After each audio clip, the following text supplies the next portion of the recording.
ラウルちゃん体操第一。まずは準備運動から。屈伸、せーの、1、2、3、4、5、6、7。背伸び、1、2、3、4、5、6、7。伸脚、1、2、3、4、5、6、7。前後屈、ここからはペースを上げます。手を上げる運動。右、1、2、3、4、5、6、7。左、1、2、3、4、5、6、7、8。やっぱりこの動きは基本。それではジャンプを加えていきます。せーの、1、2、3、4、5、6、7、8。1、2、3、4、5、6、7、8。まだまだ余裕ですよね。次は手拍子で盛り上げていきましょう。せーの、1、2、3、4、5、6、7、8。1、2、3、4、5、6、7、8。だんだん盛り上がってきましたね。次は両足の運動。せーの、1、2、3、4、5、6、7、8。数学は疲れますよね。深呼吸。1、2、3、4、5、6、7、8。1、2、3、4。さっきから簡単すぎない？こんなんで体操にならないよ。私たちにやらせて。まずはスクワット。休憩なしだよ。次は腕立て。次はもも上げ。終わり。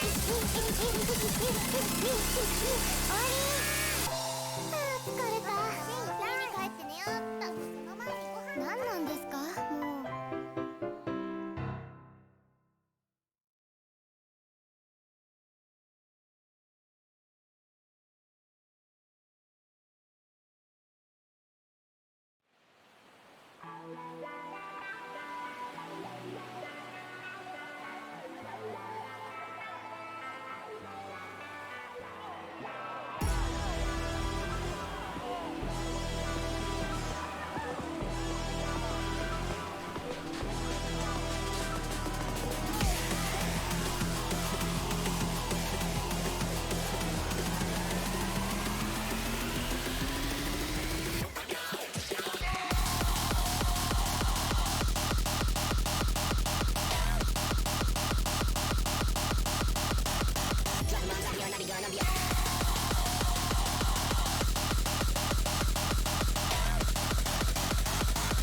Okay, no more stalling. Let's just start the damn thing. Hello. Hello. How are you today? Rise from the ashes. Rise from the ashes, it would seem. Uh, yeah. Let's begin.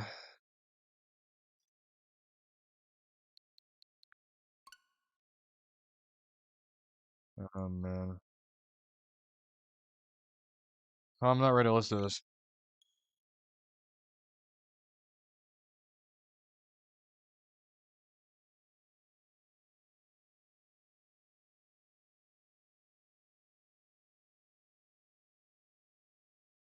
I don't know how long this will be. Hell, it might even take me a week to finish this.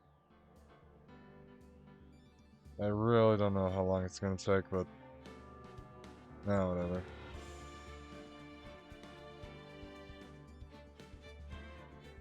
Make sure everything's fine. Yeah.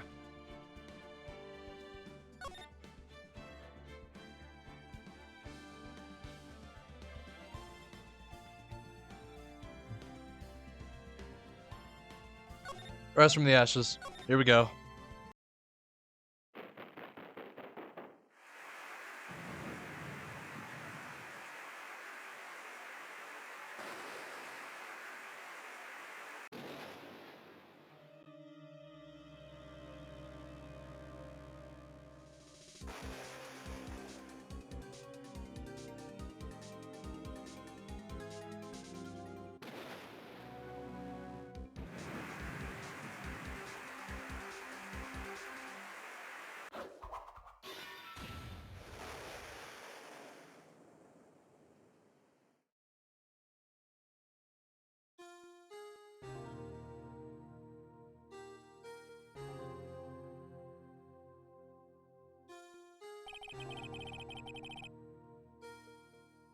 It's been 2 months since Maya left the office. 2 months without a single trial. I've had offers, but none I took. That is, until the day that girl showed up. Hmm. February 22nd, 10:02 a.m. Franco offices.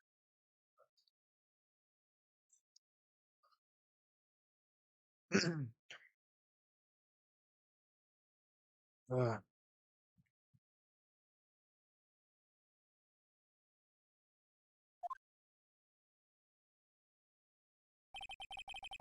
Why do I why do I come here to the office every day? It's not like I want to work. Oh, there you are, finally. Where have you been? My sister's trial's tomorrow.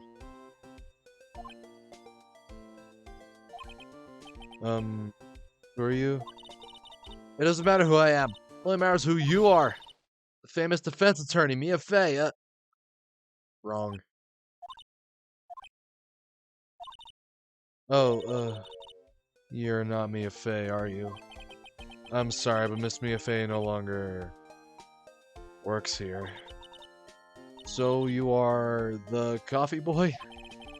I'm Phoenix Wright, a defense attorney. Right. Wait, you're the Phoenix Wright? The Phoenix Wright from the Edgeworth murder case? Yes, that's correct. It wasn't Edgeworth who was murdered, though. You could have worded that better. Ah, that's a relief then. You're better than nobody. I'm sorry. I'm afraid I'm not taking cases right now. But you're Phoenix Wright, right? The undefeated defense attorney? Look, I'm not accepting any new cases. I'm sorry, but you have to try elsewhere. Please. I'm out of time. But please, you have to help. It's my sister.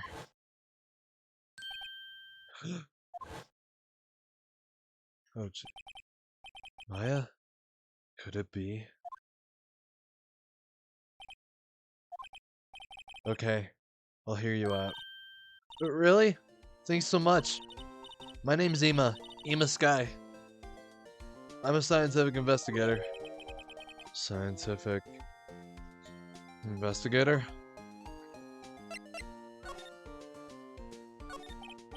Ima, was it? So you're a scientific investigator. Yes, that's right. Is something wrong?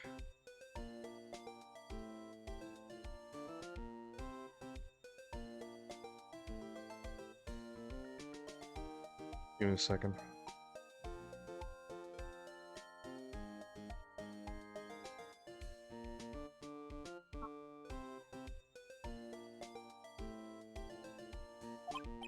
No, it's just you seem kinda jumpy or maybe just young. Young? I'll be 16 years old this year. Oh, I see. Wait! Only 16? I'm set to be formally assigned to forensics in 3 more years. My work is becoming quite well known. My age, no less. So what exactly is your current position then? Well, legally speaking, I guess you'd call me an 11th grader. But I'm ready to do my job. My age, no less. Great. Another future professional in training. So what's this about a case? You said the trial's tomorrow? My sister didn't do it. She wouldn't stab someone with a knife. She wouldn't. So, it's a murder case. I don't care if there's a witness who saw her do it. She didn't do it.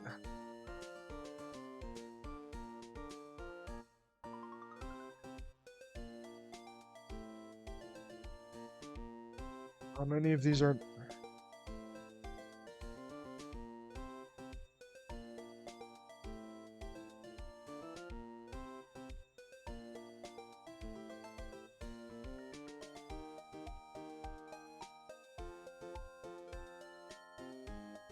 Look, why is every case a murder case? I don't even know. Just, is there anything else other than murder?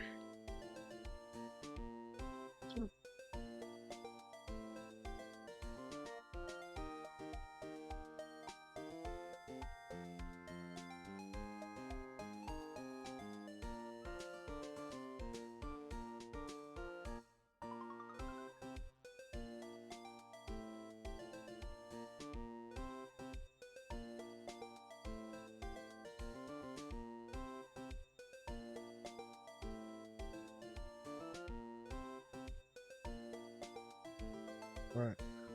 I don't care if there's a witness who saw her do it, she didn't do it. I know she didn't do it. It's a scientific fact. And there's a witness.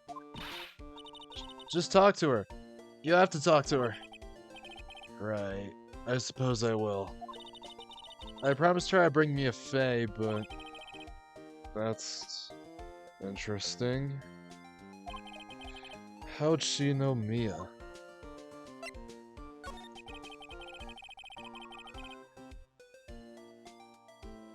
So you want to be a scientific investigator when you grow up then? Excuse me?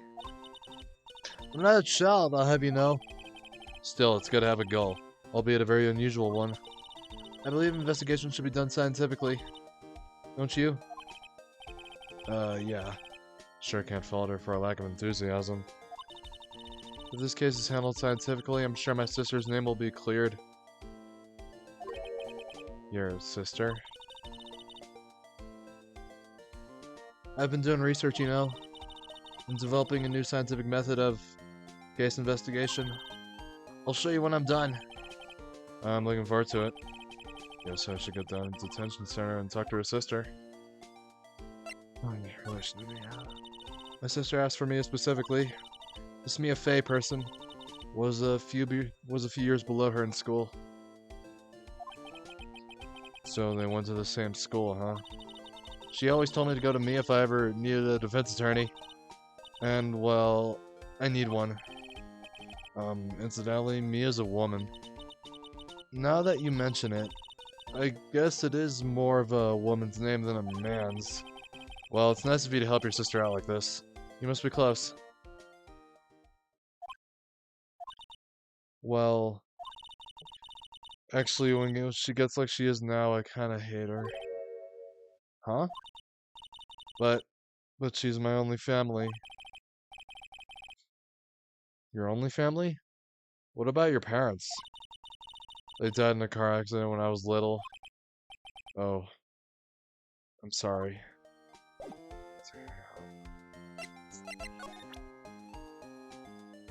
My attorney's badge. See this? It's my attorney's badge. Ah, well, I've never seen a real one before. You're the first one who's actually been interested in mine, believe me. Its composition is mostly silver. The gold plane is flaking a bit. She analyzed it scientifically. There doesn't appear to be any corrosion due to sulfides. I give you $50 for it. Sorry, but it's not for sale yet. Yes.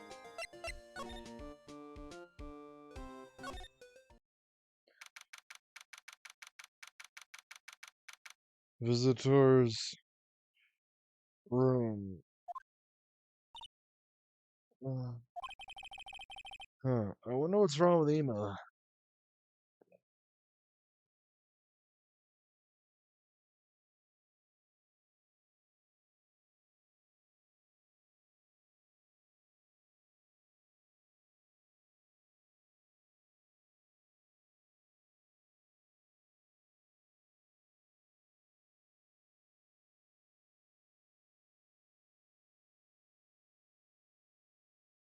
Alrighty. She got quiet all of a sudden as soon as we arrived. Guard. I thought I told you I didn't want visitors. Sorry, ma'am. It's just your sister. No excuses. Or did you not want to raise us here, huh? Understood, ma'am. What was that all about? Jesus. Hi, Lana. Funny. I seem to remember specifically telling you not to come here. Perhaps my memory is failing? Look, I didn't want to come here either, okay? But your trial's tomorrow, and you still don't have a defense attorney. I'll be the one in court tomorrow. This has nothing to do with you, Ema.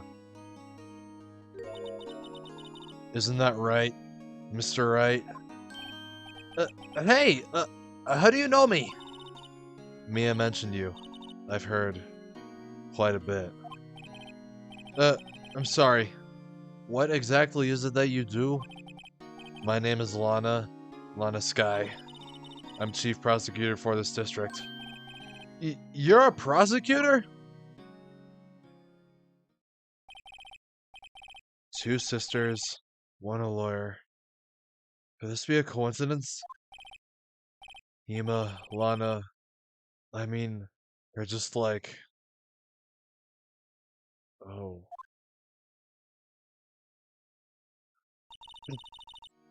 Something wrong, Mr. Wright?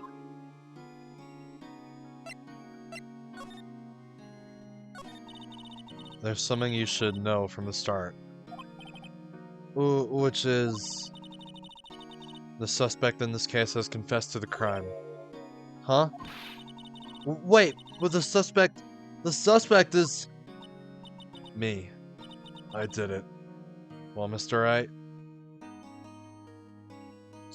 Dude, why would you admit your own guilt? Why?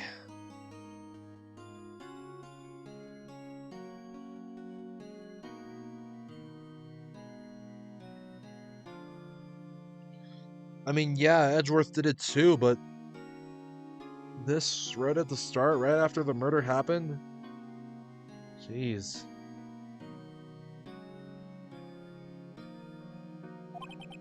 Well... Why don't you begin by telling me exactly what happened? The crime took place yesterday, February 1st, at 5:15 p.m. Oh, that's quite specific. It was in the witness's deposition. A witness clearly saw me committing the crime. That was a bit of bad luck, wasn't it? The crime took place in the underground parking lot of the prosecutor's office. The body was found in the trunk of my subordinate's car. The prosecutor's office, huh? In your subordinate's car trunk? Classy. I was arrested on the spot. Caught red-handed, as it were. Well, that's just great. So, who was the victim? An investigator with the police department. I suppose the correct term is detective. A detective? Death was due to a loss of blood. He was stabbed once in the stomach. By you? Death wasn't immediate, but the wound was fatal. I see. Allow me to repeat myself, Mr. Wright. The victim was a detective. You know what that means, don't you? Uh-oh. What? Mr. Wright, what does it mean? Well, it means the police department will consider it a matter of pride to have me found guilty. They will use any means at their disposal to do so. This case gets worse and worse with everything I learn. Lana. So you're the chief prosecutor? That is correct. I'm responsible for overseeing every trial handled by prosecutors in the district. I make sure the prosecutors have what they need to do the job, and manage every aspect. Those are my responsibilities, in a nutshell. That's an awfully large nutshell. Still, I'm a little surprised. I would think you'd recognize the district's chief prosecutor, Mr. Wright. Huh? In fact, it seems impossible you wouldn't. Lana? What happened to your hand? Oh, this? I cut myself by accident. When I stabbed him, that is. Huh? I'm not very good at being a criminal, I suppose. How am I supposed to defend this? God damn it.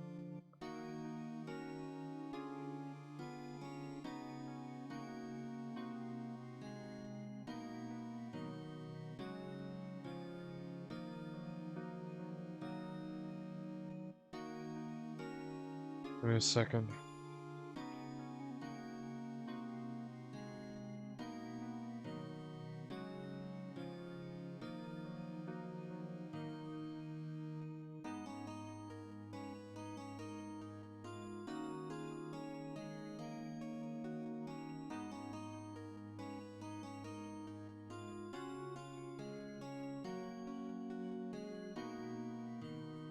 Anyways.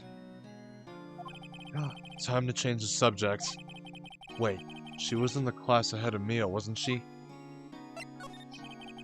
You were in school with Mia, correct? A few years above her? Ema told you that too, did she? Well, why not? I did drag him all the way here from his office. Although it seems he has very little in common with Mia. Hey! It was in law school. I was in my 3rd year, and she was auditing the class. She was different than the other students. Different? She was strong. She'd do anything to become a defense attorney. Anything. That was probably why she was attracted to me. Excuse me? Intellectually attracted? Lana was top of her class in school. I was the best there was. Oh. I'm doing pretty good too in school, by the way. I'm doing pretty good in school too, by the way.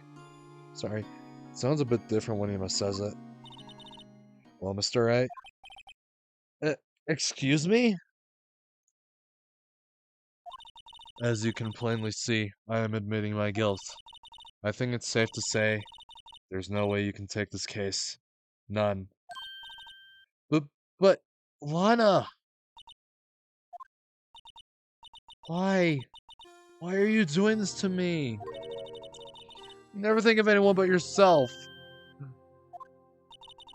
I know you didn't do it, Lana. I know. So how can you say you did? If I lose you, I'll be all alone. I hate you, Lana! Jesus. Mr. Wright. Yes? I believe our discussion here has ended. The rest, I leave to you. You mean you're requesting my services, your defense? Don't lose any sleep over it. Your client has confessed after all. The case is over. Right. I'll do what I can to get to the bottom of this.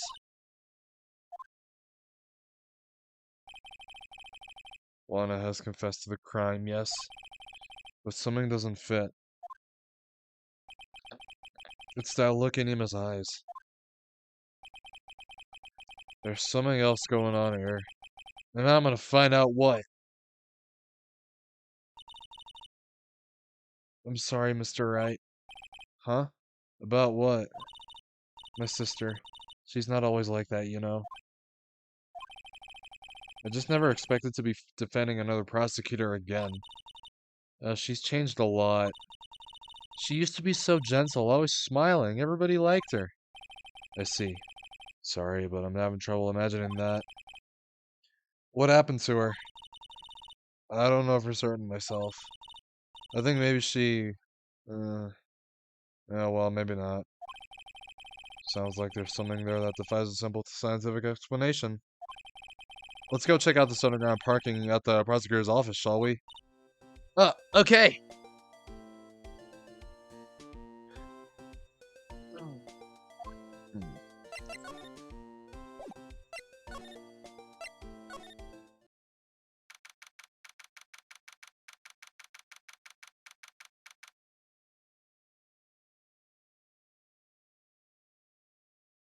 Prosecutor's officer, blah, blah. So this is the lot where it all happened? Looks like they're still investigating. Funny that my first visit to the prosecutor's office should be like this. Hey everyone, keep up the good work! Hey, what are you thinking? Well, they're going to be my coworkers 3 years from now, after all. No harm in saying hello. Actually, there is. You know, attorneys aren't supposed to examine the crime scenes. I'm trying not to stand out too much here, see? Hey there. Hey there. You expecting to go unnoticed here, partner?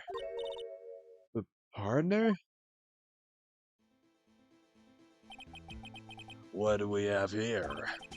Looks like a bambino got loose from the ranch and is up to no good. Folks gotta learn to keep them doggies tied down, partner. Mr. Marshall! Marshall? Looks more like a sheriff to me. Look here, Bambina. I know how you feel. But this is my gang's gold strike. See? Strike? This is our claim, our territory. With a motherload of evidence. If you're fixing to mess with what's ours, you'll regret it, partner. You know what dreams the cacti out in the desert dream? You won't, Sue? What's this guy talking about? You head along home now. Happy trails, Bambina.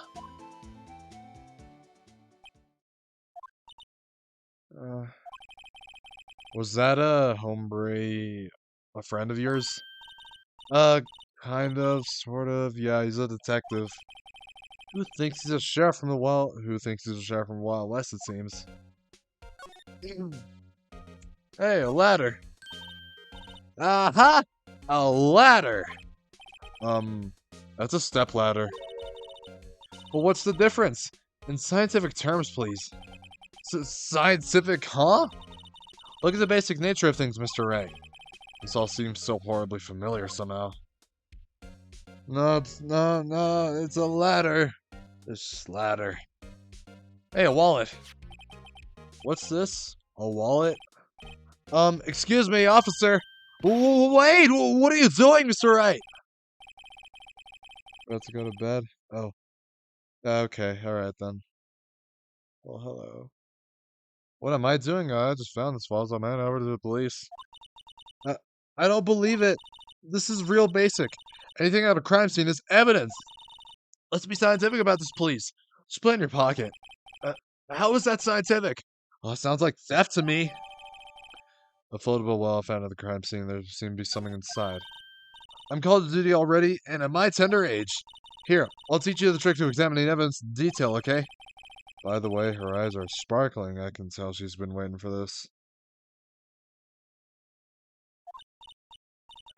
Oh, okay. Now, look at the court record.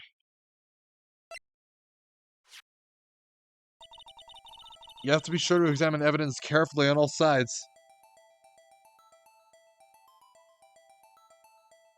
Oh, Jesus.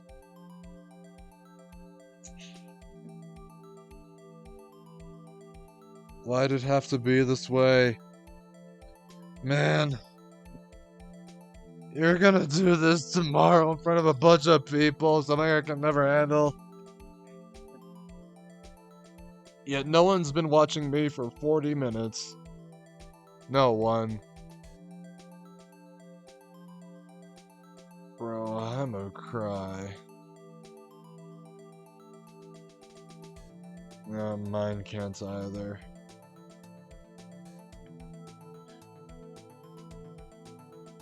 Oh man. What if I was in that position? Oh god, I can't even imagine myself. What if they saw me acting... What if they saw me acting feminine, me being a femboy and all? Man, I could not.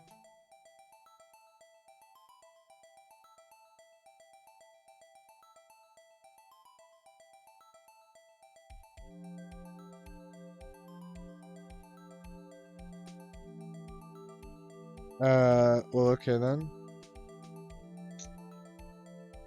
Cool. Hold on, alright. You have to be sure to examine evidence carefully on all sides. Now let's start examining from every angle.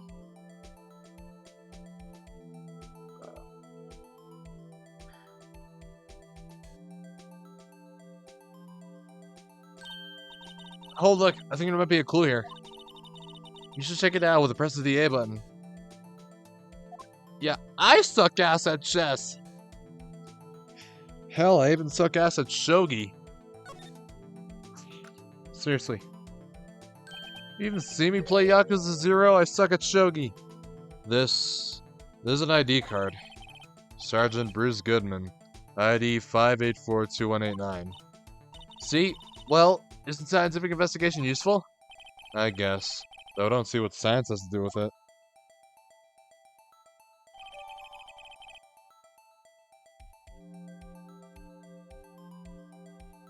Man, being invited and you're not given a reason at all.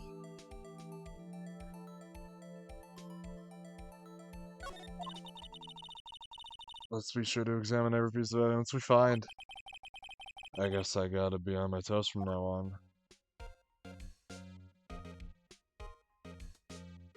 Like,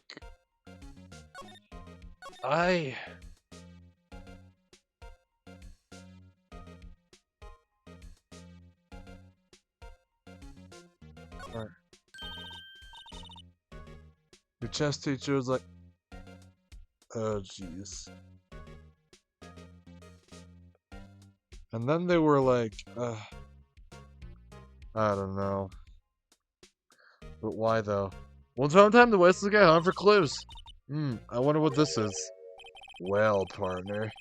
Looks like you got no intention of, you said, oh god.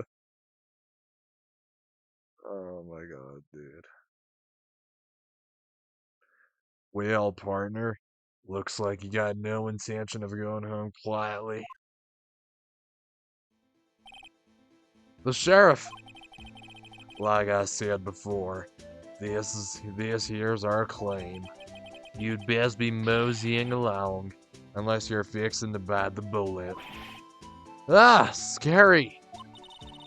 Could you just tell us one thing? Who owns that car? Well, the little filly's got a good nose on her. You want to know who rides that red Mustang with her body in the saddle, But please! No problem, partner. About time for vittles anyway. Get yourself to the saloon up on the 12th floor of the prospector's office. Might just find you a cerveza you like. Prospector's office? Where does this guy think he is? And when, for that matter? Note yourself, look up Biddle, Saloon, Cerveza. Maybe we should check out room 1202, the High Prosecutor's office. In any case, stay away from the car. You can look around here all you like, just keep your paws off our claim. Right. Great.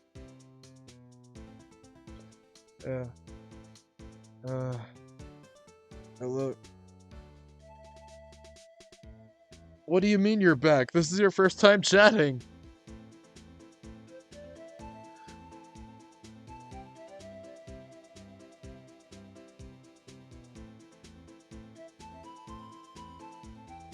Well, that is sexist as fuck.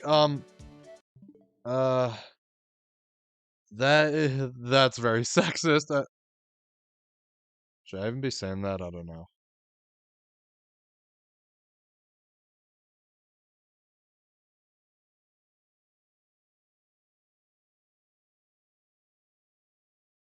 What the fuck, Rachel?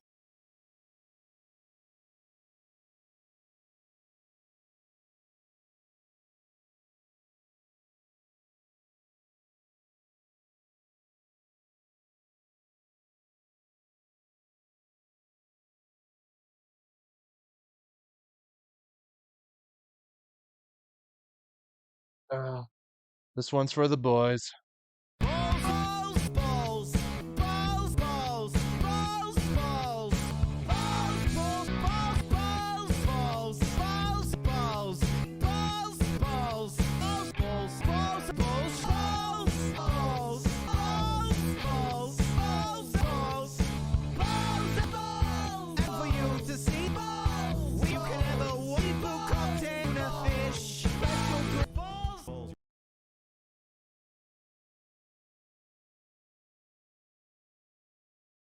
Wait, hold on. One more.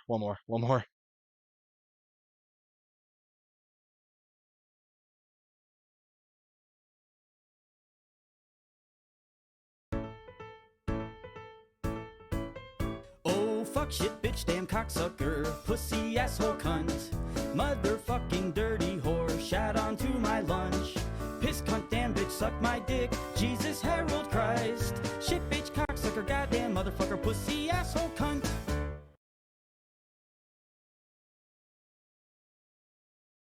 Anyways, do you all want to hear about the story of my frying pan?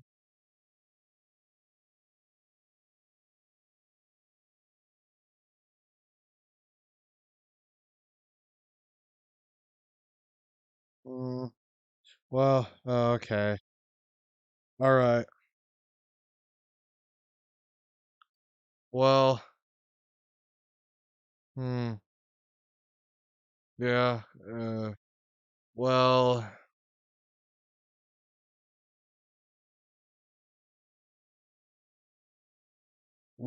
this all started when I got my ball sack cut open.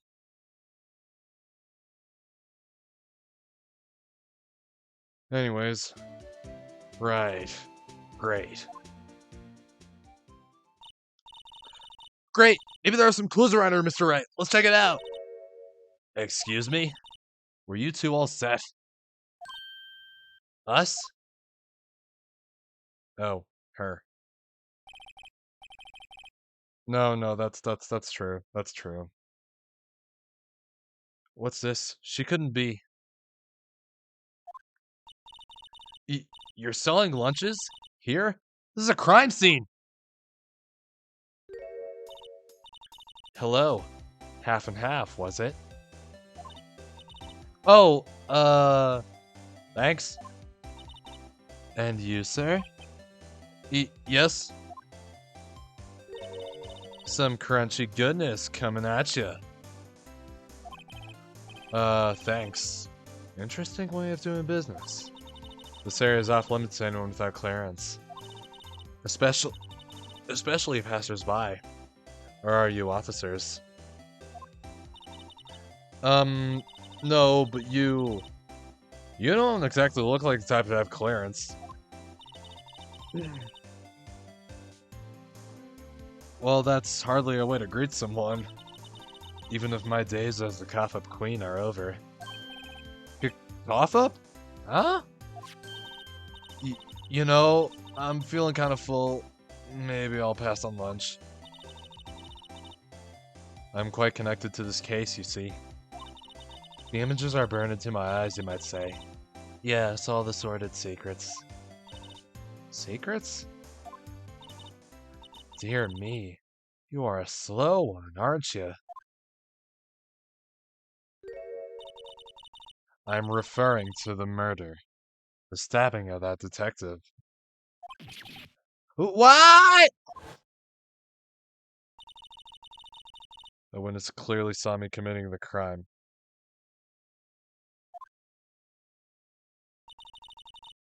You mean you're the witness my sister was talking about? Please, Gotham Queen, tell us what happened. The name is Angel Star. Don't you go forgetting it. Or before you know it, I'll have you whimpering on my heels. Yes, ma'am. Oh, yeah, she means it.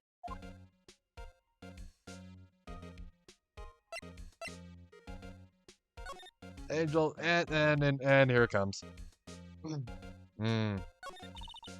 Somehow, I knew. Yesterday was the day of destiny. I knew so. Oh my god, please. Skull, calm yourself. Don't hurt yourself. Please, I don't want you to have a... Calm your 15-inch, Jesus.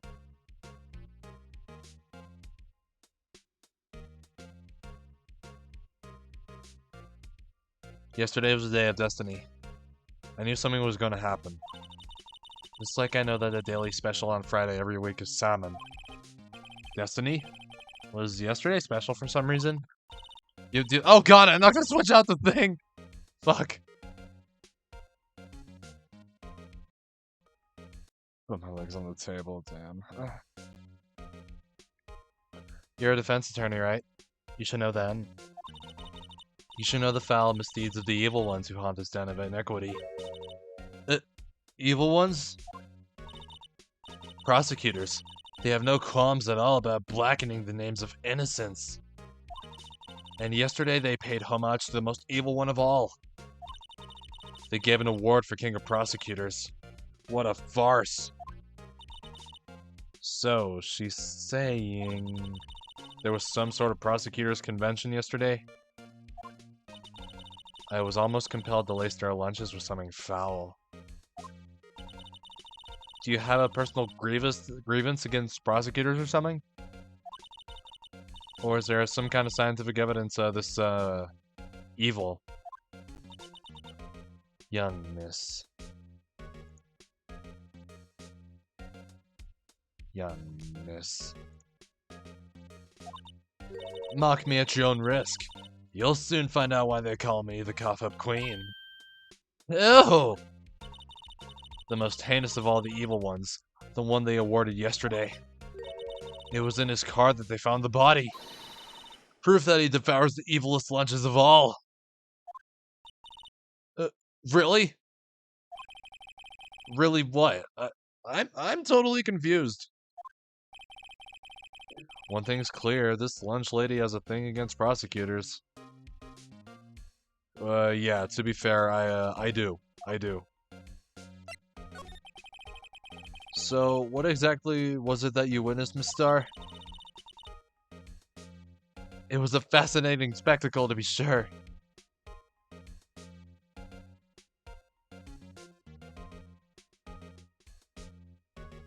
Give me a second.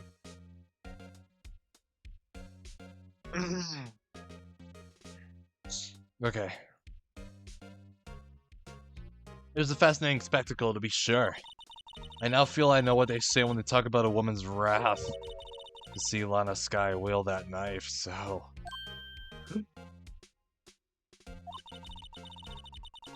Her knife flashed in anger, bringing him to a sad end. Hair gel.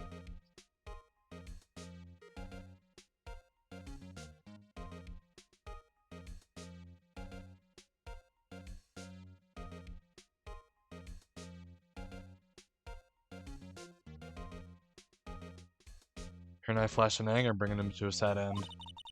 It was truly a sight to see. You mean the sight you saw the very moment of the crime?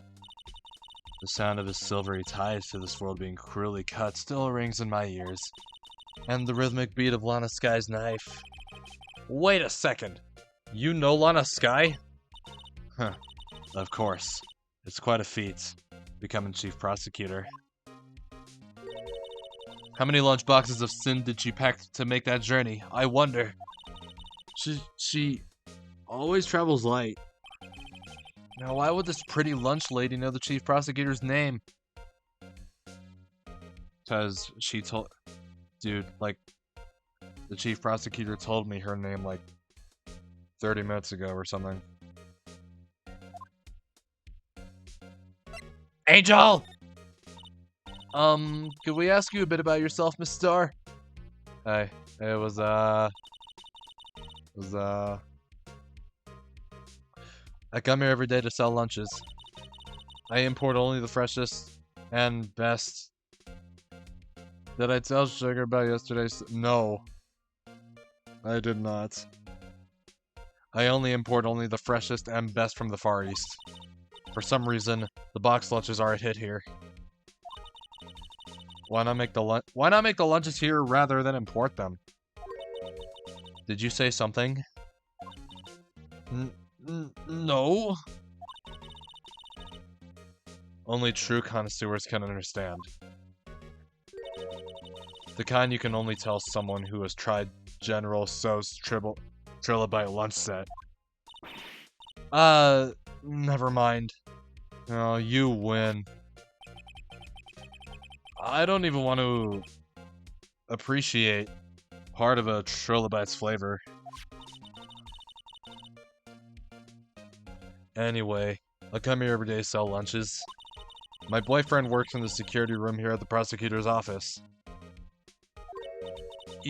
Your boyfriend? See the security room over there? The glass-walled booth? I sell my lunches, and since I'm here anyway, I drop in to see him. Since you're here anyway, I guess selling lunches is more important than romance. So to scientifically analyze data available so far, you, Miss Star, are a lunch vendor with an ulterior motive for coming here. Useful analysis. Not.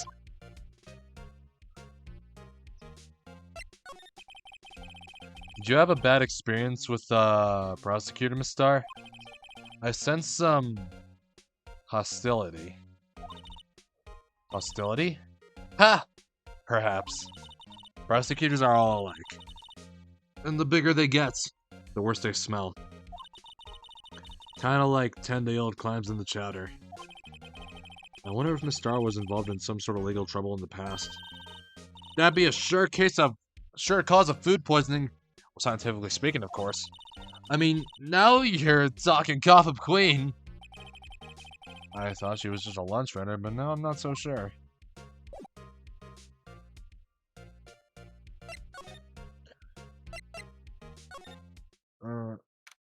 Hi, prosecutor. Room 1202. This is the kind of room that just screams, I can do the job. Quite a change from your office, really. Thanks. Oh, look! There's a trophy or something here. A trophy? What, that shield? Takes real nerve to display stuff like this. Whoever's office this is, they must be a real stuck-up jerk. Phoenix, right. You never tire of prying into other people's business, do you? That voice. Edgeworth! Long time no see, Edgeworth. Huh? Ah! Oh my god, the mic's not picking it up. Fuck. Ah! I'm not even gonna try anymore. Mr. Edgeworth! You know him from somewhere? Of course! I'm his biggest fan! My sister introduced us once and... Right. Her sister is a chief prosecutor after all. Well, what brings you here? I'll warn you. I've been known to be a real stuck-up jerk. No, no! It was just, Mr. Right here, Hey, don't blame me! We're just here investigating a murder case. Murder? A body was found in this nasty bright red sports car in the parking lot. Huh? That would be my car. Hey, Edgeworth, smile! Edgeworth, smile! What of it? Ah! Your car! I'll say one thing, she certainly can scream.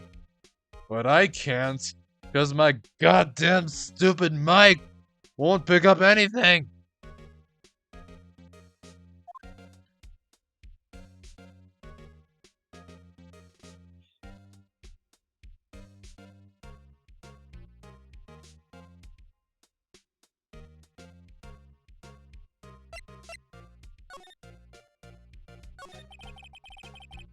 So, the body was found in your car. Go ahead, say it right. You think I did it, don't you? After you went through all that trouble to help me last year, no less. No, we don't think you did it! I mean, it was my sister who stabbed him. Wait, no, she didn't do that. I mean, she's a Barbie girl living in a Barbie courtroom? Hold up.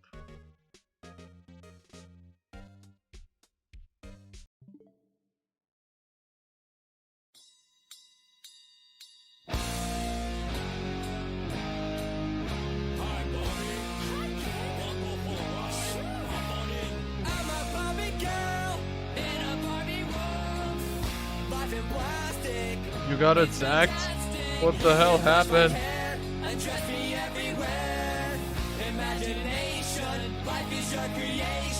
Come on, Barbie, let's go party. I'm a Barbie girl in a Barbie world.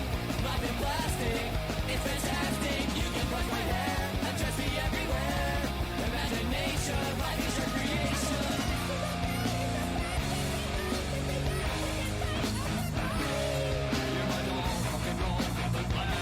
Oh Jesus!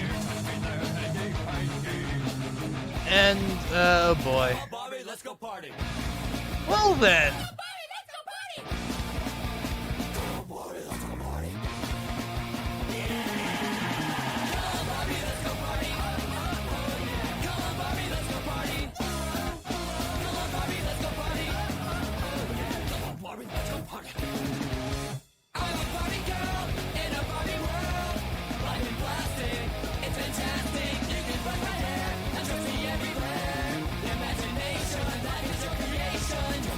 Let's go party.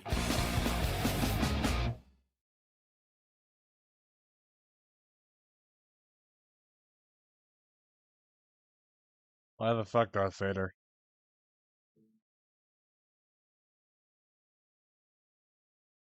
Anyways.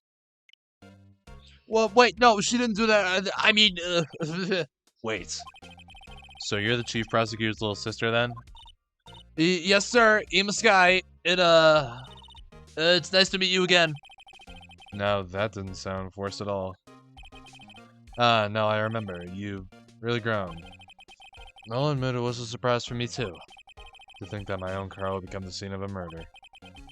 More surprising still, I'm being forced to prove my superior's guilt. I can understand. Wait, what'd you say? Lana Sky is the chief prosecutor, the top prosecutor in the district. Oh no. She can't prosecute herself, so I'll be the prosecutor at the trial tomorrow. You? Mr. Edgeworth. To be honest, it's a bit of a miracle I'm still here at all. What do you mean? Rumors. You've heard the rumors about me, haven't you? Miles Edgeworth. It's hard to remember a time when there weren't rumors about this guy. forging evidence, arranging false testimonies, illegal searches, you name it. Thanks to you, my innocence was established in the trial at the end of last year. However, there are some who say I'm the one responsible for the current incident. Oh, what? That's crazy! Huh. Some people need very little excuse to think ill of others. It's a fact of life. Impossible to stop.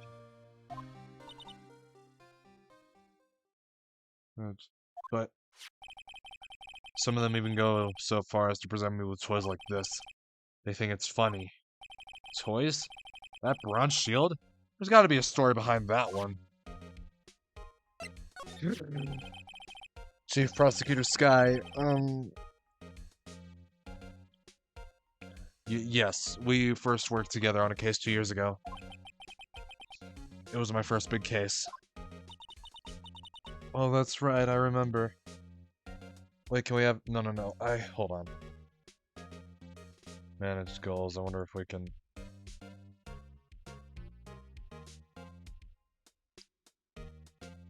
No, I have a sub-goal.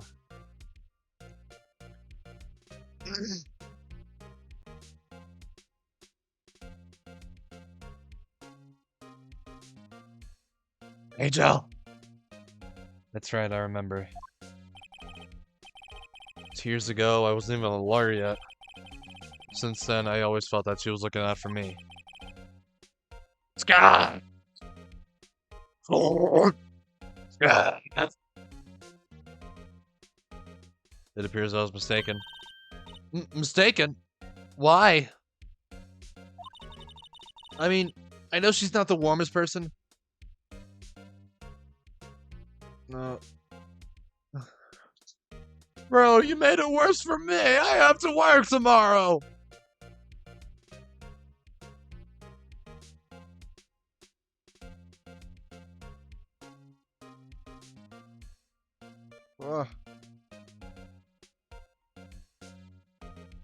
I know she's not the I know she's not the warmest person, but I'm sure she felt some responsibility for you. Then, why? Why did she stab someone in the trunk of my car? Not only that, she stabbed him with my knife.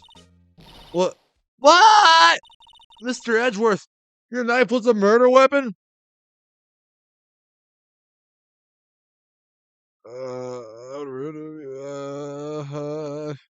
I got tired at work.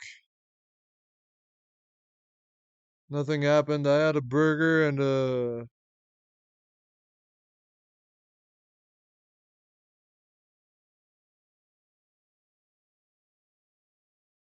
yeah. You're not, Mr. Edgeworth, your knife was a murder weapon? To be specific, it was the knife I keep in the toolbox in the trunk of my car. Edgeworth's knife, the murder weapon. Usually in Edgeworth's the toolbox, traces of victim's blood. No prints.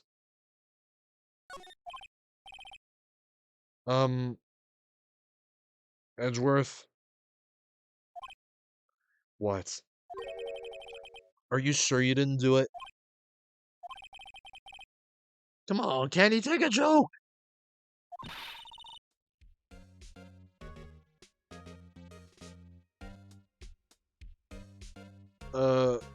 I don't get it. I don't get it.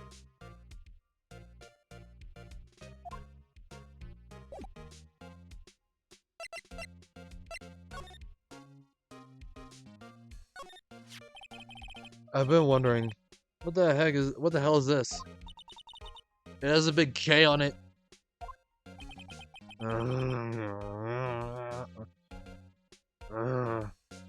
Prosecutors. Huh? What's that? It's the King of Prosecutors trophy. King of Prosecutors? It's a great honor. They send that shield to the best prosecutor each year. What? So? Look. So that K, that's... K stands for King. Yeah, you got a problem with that? I didn't design the thing. Gang of prosecutors, kind of like employee of the month, only better. Oh, Jesus.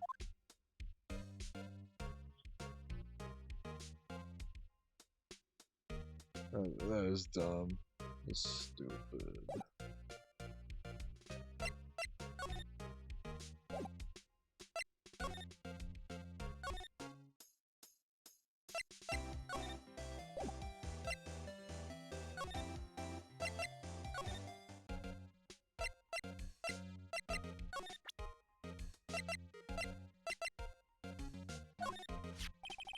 Say, Edgeworth, I was wondering about this. Mr. Wright! Huh? What? Are you sure you should be showing that to Mr. Edgeworth? Oh, he'll take it for sure, won't he? I wish I could be on the same side as Mr. Edgeworth. But then my sister will be found guilty. If she sighs any deeper, I'm gonna start getting depressed. I guess we should examine everything in here. A work desk. Quite tidy. Just one I expect. What a nice desk. Easy to use and easy on the eyes. It's polished so well I can see my own reflection. Strange. Why did I just picture Detective Gumshoe? Maybe I'll take that name plaque as a souvenir. Don't. He'll sue you. Why would he?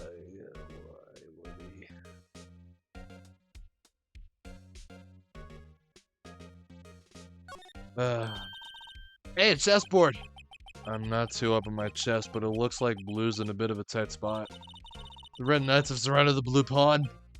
Huh? Those horses are mounted knights. Their swords have really sharp edges. And check out that poor pawn. His head is kind of spiky. That reminds me of you. Mr. Edgeworth must be an avid chess player. What's wrong, Mr. Wright? Edges surrounding a pawn with spiky hair. No, it's nothing.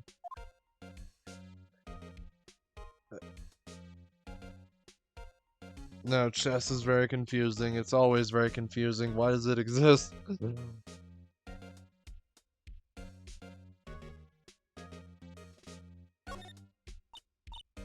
Oh, cute! What a pretty tea set!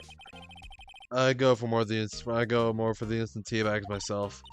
How amazing! The drawer below is filled with packs of tea leaves. No sort of place of origin and flavor. Look at this royal blend. What an exquisitely splendid concoction.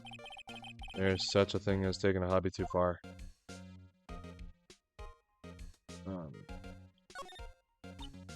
Whoa! What a view! Must be nice to have an office on the 12th floor. I guess you would feel important. Oh, incidentally, were you to jump out this window, the time until impact with the ground would be Oh, got it! Approximately 3.23 seconds. That's handy to know. Well then.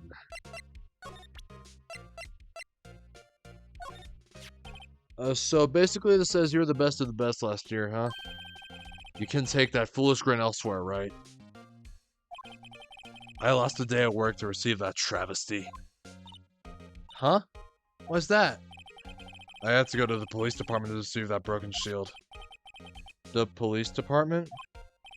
Yes, right next to the police station downtown. You've been there, haven't you? Where Detective Gumshoe works? Yeah. I was wondering something about your shield. Why is it broken? What does it matter? I've got more important things to worry about. Oh, right. He doesn't seem too concerned about his award, for better or for worse. Yesterday was a very busy day for a prosecutor's office. Maybe we should ask him more about yesterday? Maybe we should. Could you tell me more about yesterday? The day of the murder? Yesterday was the annual cleaning day at the prosecutor's office. Cleaning day? Working with the police department, we sort and file all evidence for solved cases. We call it evidence transferal. Wiping your hands off old cases. Wiping your hands of old cases, in other words. Oh, and another thing. A ceremony was held at the police department. There's an annual review and awards for outstanding police officers and prosecutors. And that's when you got the shield. I was at the police department yesterday afternoon. I got back here at 5:12. That's very precise. People like myself and Mr. Edgeworth pride ourselves in our precision, Mr. Wright. No, I place little faith in my memory. The only thing I trust is solid evidence. Enter lot of 512. This is the parking sub from the underground lot. The murder took place around 5:15. So the murder happened right after you got back. What, right? I'd appreciate it if you direct that suspicious glare elsewhere.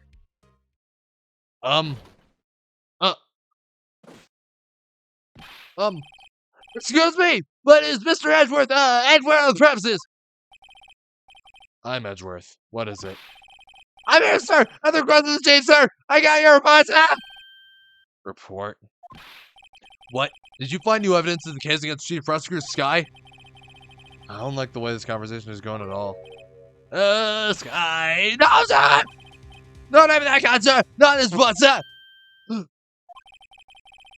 I think I just heard Edgeworth's lid blow. Mr. Edgeworth's lid isn't on very tight, is it? I made a clear request to the police department, did I not? I need to focus on the trial tomorrow, so don't bring me anything unrelated. Sir! But sir! I'm just following orders, sir! They told me to bring this to you! I wasn't worried about it! Give me your name! Oh, yes, sir! Meeseeks, sir! Mr. Meeseeks! I'm Mr. Meeseeks! No, I'm Mr. Meeseeks! No, me, it's Mr. Meeseeks! I'm Mr. Meeseeks! Meekins, sir! Officer Meekins! Right, Officer Meekins. Take your report and leave. And good luck with that raise next month. But sir, I didn't know. Poor guy. Looks like he was absent on the day they gave out brains, and good luck. Right. Yes, sir? You caught me off guard! As you can see, I'm busy. You may leave now. Let's do what he says, Mr. Wright. The victim was a detective from the same department as that patrolman just now. Go down to the police department. You can ask more there.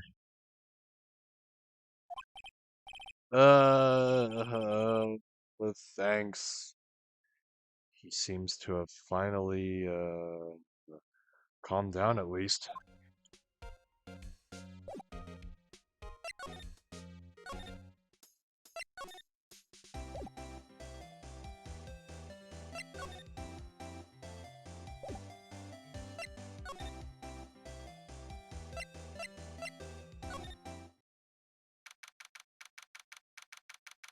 Police department, entrance. We're finally here. Why would they put the police department so far away from the prosecutor's office? Beats me. It took almost 30 minutes by taxi. And traffic wasn't even that bad. Police department, huh? I've only ever been to criminal affairs next door. Huh? Hold on, what's that?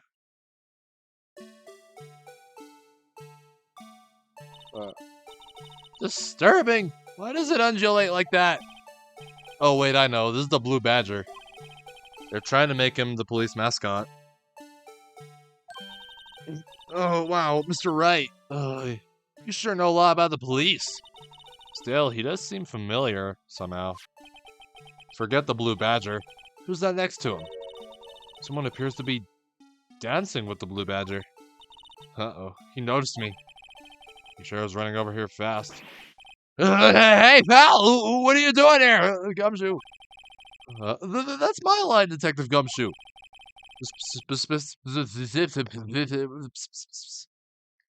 Specifically, why are you dancing over there? What? Well, at least he doesn't seem to be busy. This is our chance to get information. Hey, I'll have you know I'm a very busy man, pal. I'll give you one word of advice, pal. You better not agree to defend the suspect in this case. Why not? Huh? Well, it's just that the chief prosecutor has confessed to the crime. She says she summoned the detective to the prosecutor's office and she killed him. But what if she's not telling the truth? Yes, well, no, come on, pal, there's plenty of evidence against her. But what if the evidence was faked? Hey, pal, can I speak to you for a second? Huh? Me? Why is this little girl so peeved at me? She's a relative of the suspect. She's Lana Sky's sister. Whoa! The chief prosecutor's little sister! Just please investigate this case carefully, okay? Scientifically. Yes, sir. Oh, by the way, you might want to keep your voices down. You don't want to be overheard using words like faked. Huh? It's a sensitive issue with us these days. So, what are you doing here, Detective Gumshoe? Me? Oh, well, nothing really. You've been attacked again! No, that's the first time someone's chatted something in a while. What happened? Oh, God! Oh, boy. Me? Oh, well. Oh, nothing really. They kicked me out of criminal affairs. What, Detective Gumshoe? Well, what did you do this time? And you've been here the whole time. What do you mean this time? Then what happened? I constantly feel the need to yawn. I don't know what's going on.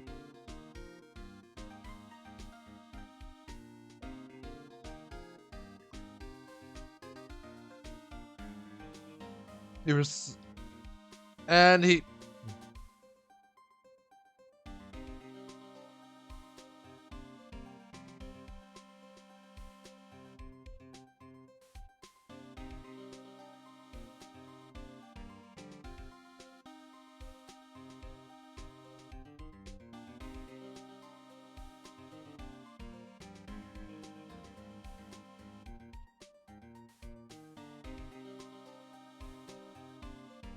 Who's Ryan?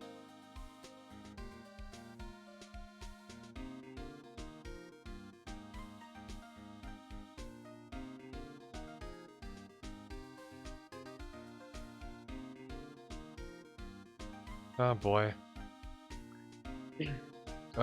Okay. Anyways. Then what happened? I know things are busy right now. I mean, with my sister's case and all. Oh, it's true. We've never had a chief prosecutor murder anyone before. Only the highest ranked people are being led into criminal affairs now. The lowest ranking guy in there is our chief of detectives. They're not letting any of us rank and file detectives in at all. None of you? You think? None of you. And, oh god. Oh god, I don't know what's gonna happen. What's gonna happen? I'm afraid. I am so afraid. I know this is an important trial, but isn't that a little odd? So anyway, I thought I'd spend the day getting the badger dance down pat. Isn't there anything else you could be doing? The chief of police himself is directing this investigation, pal. No! No! Not the cat! Not the cat!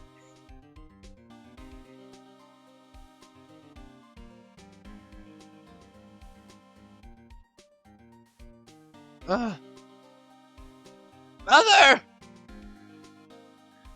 Mother! Mother! Anyways, the chief of police is directing this investigation, pal. And Officer Marshall was assigned to the underground parking lot. Officer Marshall. Now that I think about it, Ema did seem to know that Marshall guy. A patrolman in charge of a crime scene. It's unheard of, pal!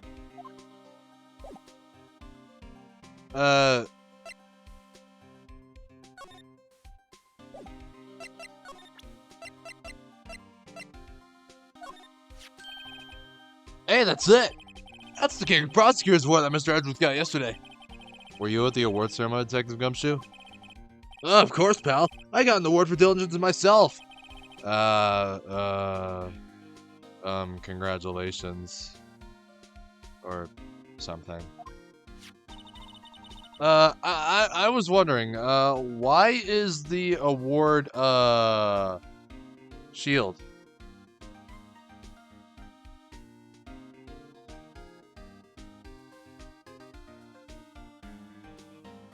And, oh boy.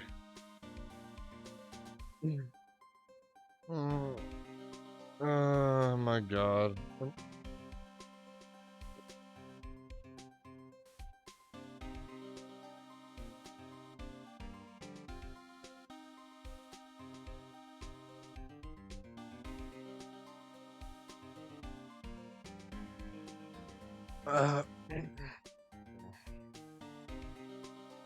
You're making me do it.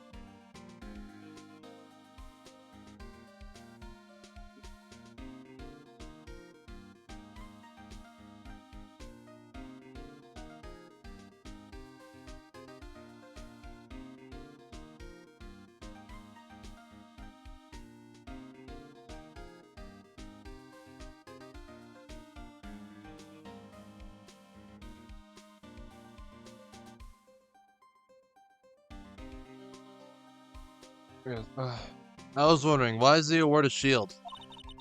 And why is it broken? And, oh god, and now she's dying. She's dying! Ah.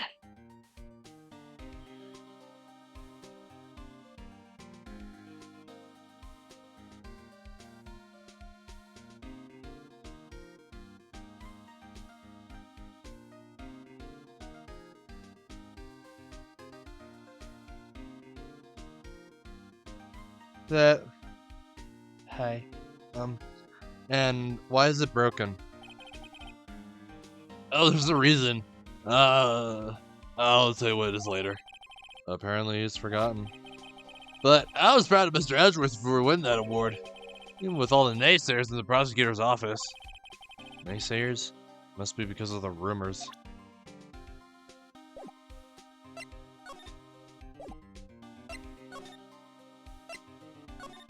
Yeah, I'm doing fine. At least I think. Yeah. Did you take a look at this? You! Yes. You said you want some hot tea, right? No, but thanks. You didn't even look at me. Huh, you must have to brew these... Must have to brew the leaves a long time to get rich flavors like this. We pre-infuse the leaves with steam before brewing.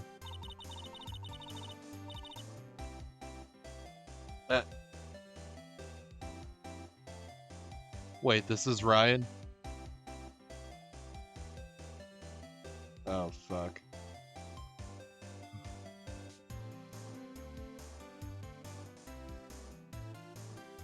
Maybe.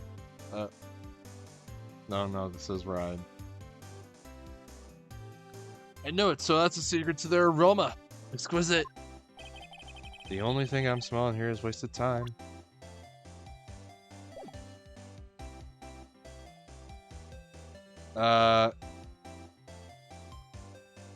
Yes. No, I'm pretty sure it's Ryan. Your name is Ryan, damn it.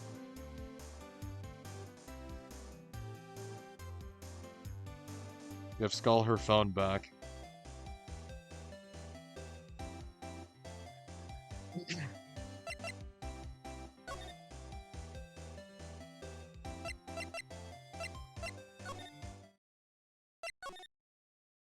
Wait, how tall are you?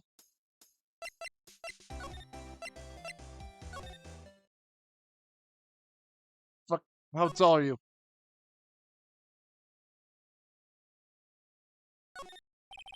A work desk. Easy on the eyes. Oh boy. Wow, what an amazing bouquet. No kidding. Hey, there's a card on it. Back from the dead. Wendy. Wendy. I've heard that name somewhere before. Oh god. And here beside it, a giant steel samurai. It's not that big. Oh, I want one. Oh, there's somebody written on the bottom of his foot. Between a rock and a hard place. Wendy. Emo looks like a Pokemon character? Does she? I don't know. Is the prosecutor in this office named Wendy? I don't think so. Bro, how could you forget the name Wendy? Forma. Yeah, Mewtwo, yeah, Mewtwo's a good one.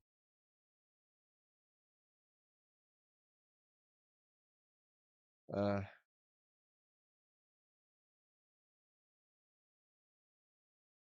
I don't know what's to do with Mewtwo. Uh, hey.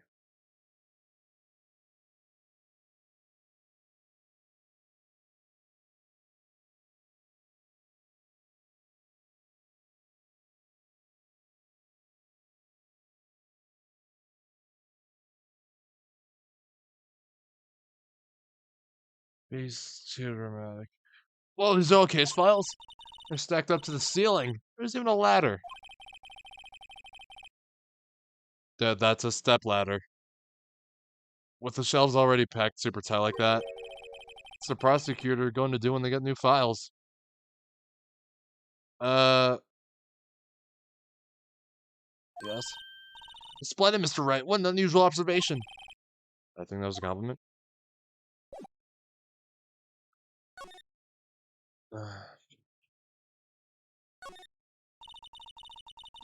Oh, fuck.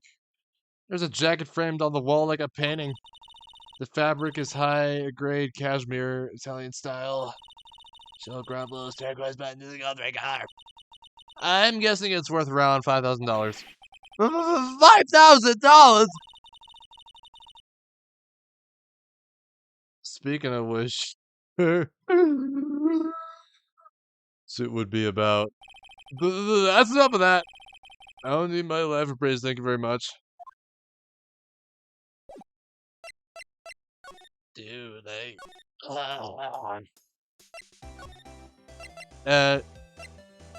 he did. He did. He did. He did. Let's see, bias. Detectives in there look pretty busy. Just imagine right now, behind those doors, a police drama in action. Somehow the thought fails to excite me. I don't even know. I don't know why you're freaking the fuck out about him. I don't know. Look, that patrol. Oh, he's hearing everything I say. Is he now? Oh boy. No, he hears everything. Oh, he's probably hearing the stream right now. Oh god. Oh great. Now I have to. Oh, I don't even know. God. Oh my fucking god. Oh god. Oh, fuck, shit, bitch, damn cocksucker, pussy, asshole, cunt, motherfucking dirty whore, shat onto my lunch, piss, cunt, damn bitch, suck my dick, Jesus, Harold Christ, shit, bitch, cocksucker, goddamn motherfucker, pussy, asshole, cunt.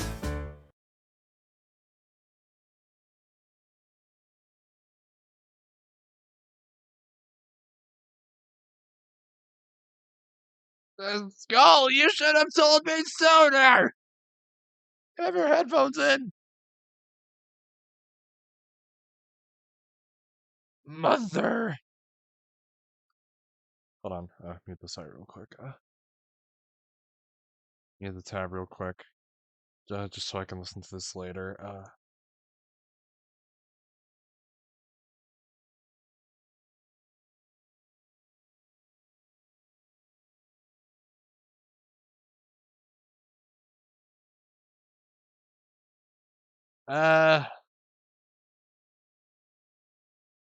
No, I don't know. He seems chill. At least I think.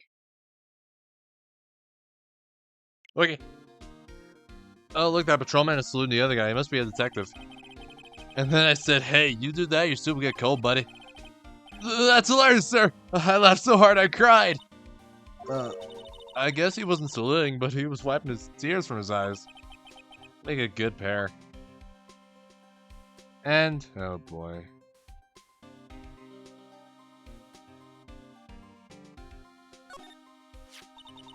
I was worried about that. What? The Dancing Blue Badger? It's my masterpiece!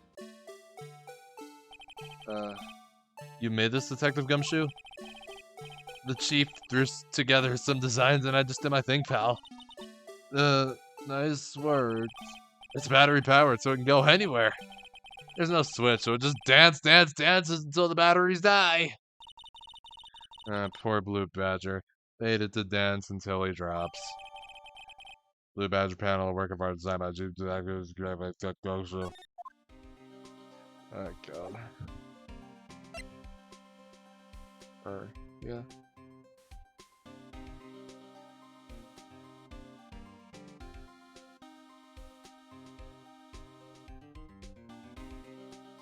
Go to bed and alright. You sleep good.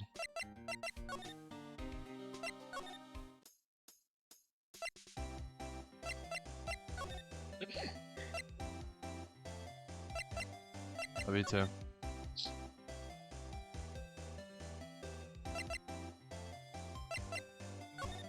Yeah. Great. That's just, yeah, good night. Great, now I don't know what to do next. Man, this game must be... This game is gonna have me going around in circles or some shit. Wait, hold on. Look, Sal's glass-walled room. Very nice. You can see the whole parking lot from in there. It says security. Perhaps it's a cafe. Huh? Cafe security. Yeah, that must be it. Let's check it out later. No, I hate to break it to you, but I think that's probably just a security guard office.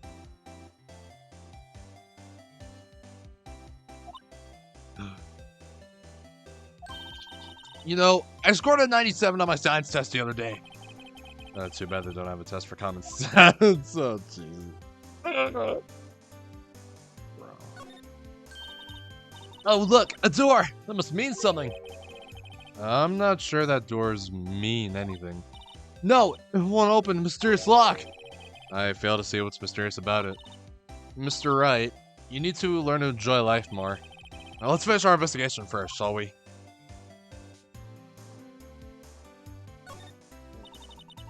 Oh, this wall's on our way. It's got a faucet for water. Wait, I know. This wall is merely a facade, hiding the truth. This is no wall, but a water tank. I fail to see how it makes any difference either way.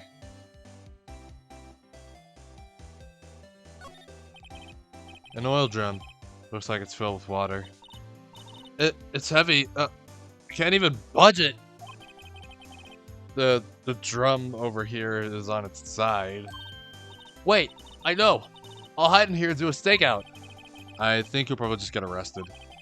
In fact, you may not even have to hide in the drum to get arrested. What? I'm not suspicious. She's not. No, believe me, she's not. Here, a phone. Let's see if it works. Hey, don't touch stuff we don't need to be touching. Oh, I can't hear anything. Oh, my ears. No, my ears. Maybe it's due to the barometric pressure.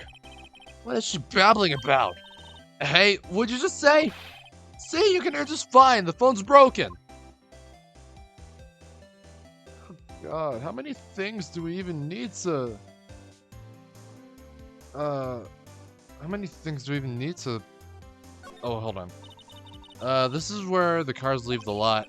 The arrow on the ground makes it look more like an entrance. What are you talking about? It's plainly an exit. Well, maybe it's both. Kind of a dual purpose. Aha! The theory of relativity! What? I've gotta write this down. Hey, Mr. Wright. Maybe you know, was Mr. Relativity German? Was he British? Mr. Relativity? Are you sure that was his name? Wait, do we scan everything in here? Wait, what do we even have to, oh my God, I really don't know what's going on here. I fucking, I'm just clueless. Like, this must be the most difficult case in the game or something, I think. Do we have to present something to her so we get her to leave? Blue Badger, hold on. Could you take a... No, oh God. It's the thing again.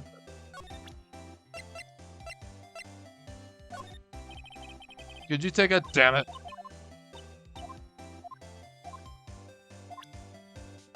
My badge! A defense attorney must be able to fight. How about you? Do you think you can win? How about tackling Lunchland's Pickle Supreme Lunchbox? Oh wow, it's really crunchy! A box of pickles? Kind of a sad lunch if you ask me.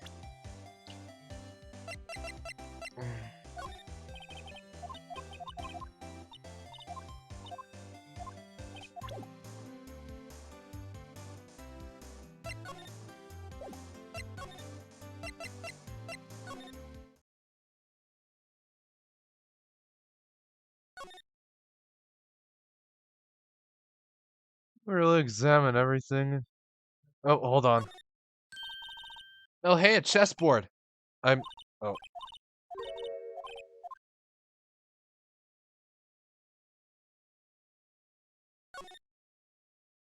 Oh, what a soft and comfy sofa. Makes you want to say, sofa, so good. Sofa, so far. Yeah, I got it. Which is not an aspiring comedian. Is that how they meant to spell it? I don't know.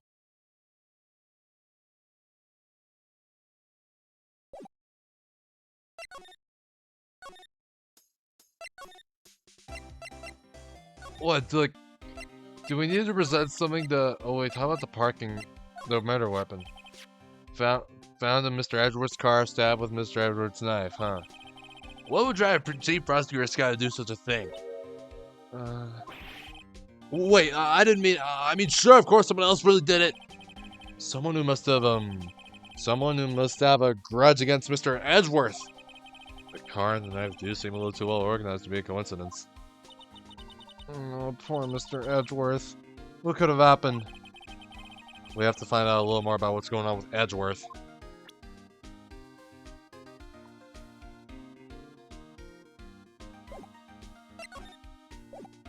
Oh, Edgeworth's troubles.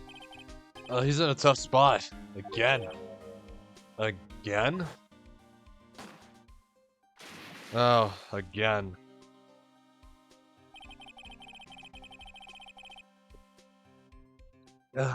Well, it all started with the murder of that defense attorney, Hammond.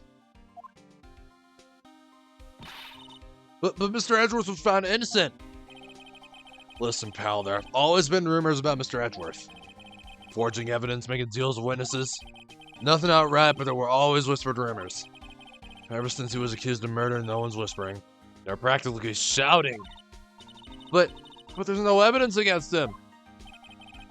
Well, Mr. Edgeworth has always had the unusually stronger ties to the department higher-ups. It's only natural that people will be suspicious. I had no idea he was armed with a gun. Anyway, this latest case has started a new rumor. People say the only reason he took this case is because he's aiming for the chief prosecutor position himself. What?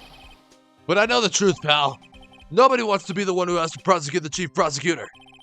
Mr. Edgeworth is biting the bullet on this one. He's doing this for all of us.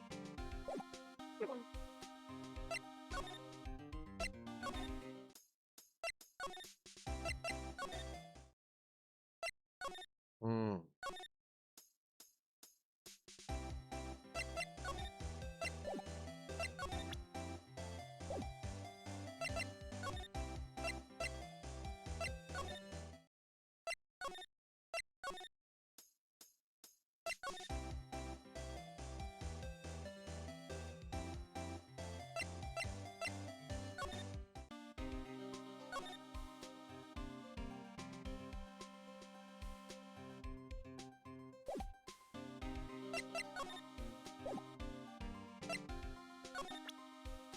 Should we show him the ID? What can you tell me about this, huh? Hey pal, this is a detective's ID card. You can't just keep that, you have to turn it into the police. It's people like you that get me into so much trouble all the time. Me and Detective Gumshoe must drop his card a lot. Oh, let's see, Bruce Goodman. Goodman. Sounds familiar. Nah, my mistake. But didn't you work together with him in criminal affairs? Whoa! Now I remember! Bruce Goodman! He's the victim! That's what I thought. Can you tell us more, Detective Gumshoe? So, this ID card belonged to the victim? He was a detective like myself. Detective Bruce Goodman. Huh. Don't you think it's strange? I mean, why would the victim's ID card be lying on the ground where we found it? Well, Detective Goodman should have been at the police department yesterday. There was an evidence transferal for our case he handled 2 years ago.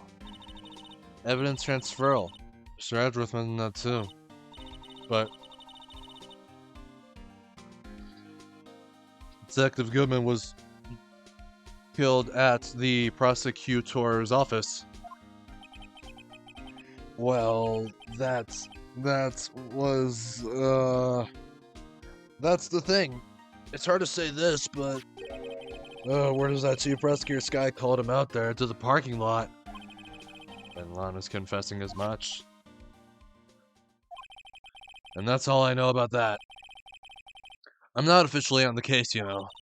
Oh, thank you. Why aren't you handling the case, Detective Gumshoe? We met the guy who was, what was his name? The guy in the parking lot? That'd be Officer Marshall. He was appointed directly by the chief of police.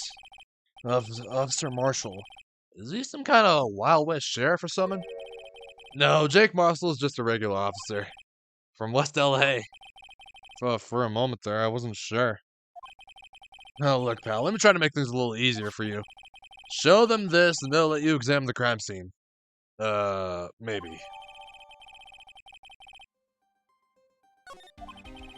I'll be surprised this gets us anywhere.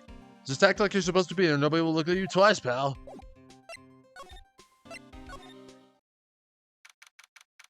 February 22nd.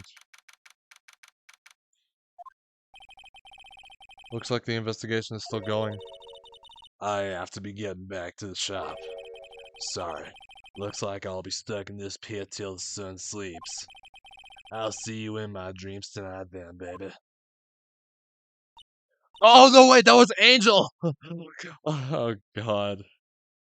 Man, I thought that was Marshall. No, it's Angel. Oh, still here? Hello. Why the surprised looks? Didn't I mention? I've got a boyfriend in criminal affairs, too. What happened to the security guard? Hey, what's wrong, Bambina? You're looking like a doggy that's lost its herd. Jake Marshall. Strange guy to put in charge of a crime scene.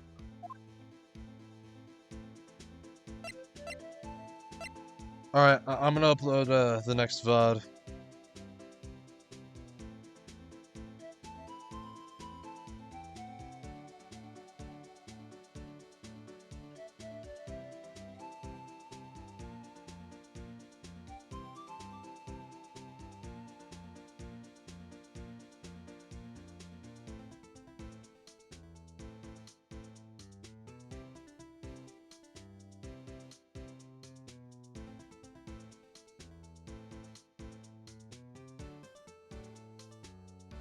Alright. Alright, the thing is... exporting.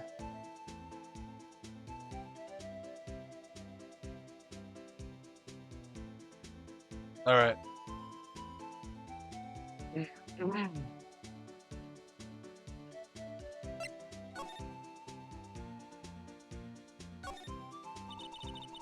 There's something I want to ask you. The scene of the crime. A cold grave of men who've lost their dreams. And me, I watch over them as they sleep, dreaming of the desert's harsh judgment.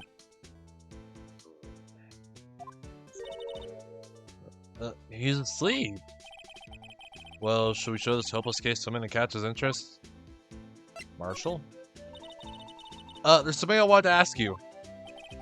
The scene of the crime. The cold grave of man who've lost their...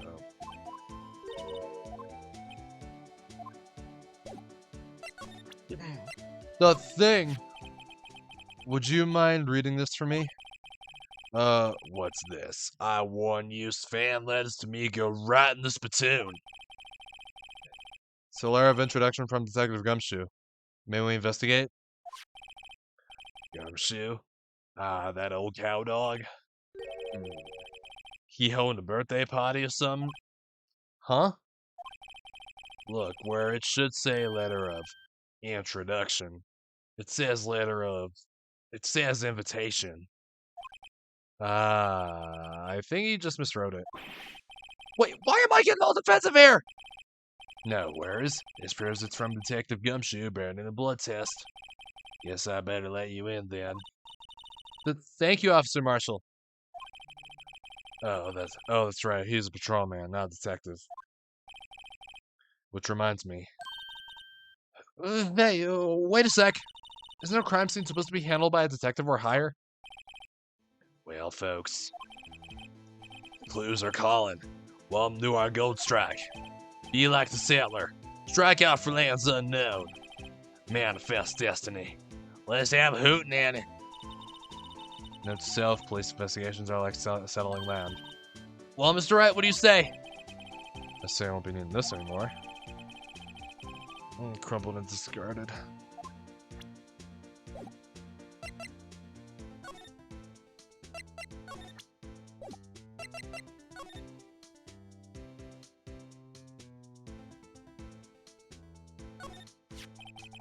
This looks like a cell phone.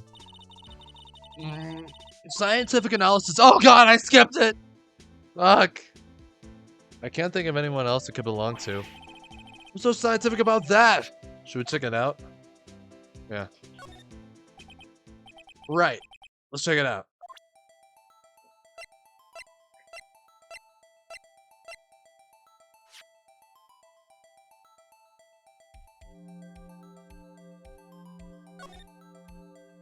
They call me Mr. Know-It-All.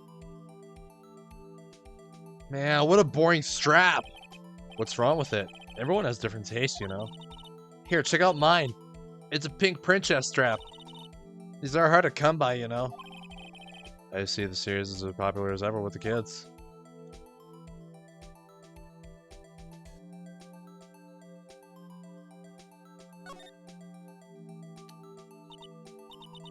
This phone's still on the redial screen. Redial? Mr. Wright, most phones keep a record of all the calls you've made and received. You just press the blue button to display the last number you called. Convenient, isn't it? I'm surprised you didn't know about it. Sorry to disappoint you, but even I know about things like redial. Huh? Oh, I'm sorry. It's just though you never know with people from your generation. Oh, whatever. Let's check this phone out.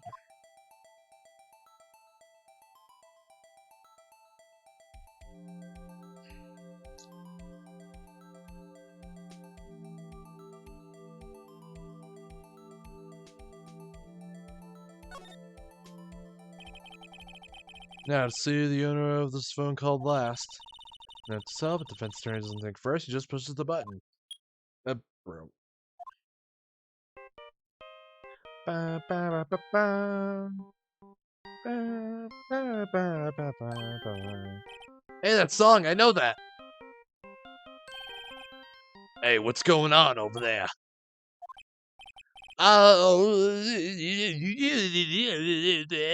Sorry. I see you, partner. You pressed redial on that there phone, didn't you? Well, yeah. Whose phone is this anyway? It was on the ground over there. Whose is it? That belongs to Chief Prospector Scott. What? It's my sister's? She apparently dropped it when she was taken into custody right after the crime. Look, the last call was made right when the murder occurred. Looks like she was fixing to call someone. Except she only spoke for a few seconds, according to this. Who'd you call? No idea. Sorry, partner. Now, I got a question for you, partner. I heard a phone ring just now. One of those newfangled ringtones. Oh, that? Oh, I'm sorry. That was my phone. What? Your phone? Yeah, it's kind of strange, but someone called me right as we picked up the other phone. Wrong number. I hope you're not lying. They'd shoot you for that in Texas, partner. Inside the wrath of the Lone Star Patrolman. Property last sky, last call made at 5:18 on the day of the murder.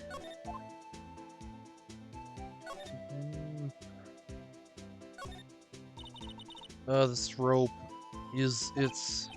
yep. They laid it in the outline of the victim's body. So, wait. The victim must have died when the killer closed a trunk on him. You have got to be the only person I know that would come to that conclusion. This appears to be the car with the way it sounds. It looks like the lock on the trunk is busted.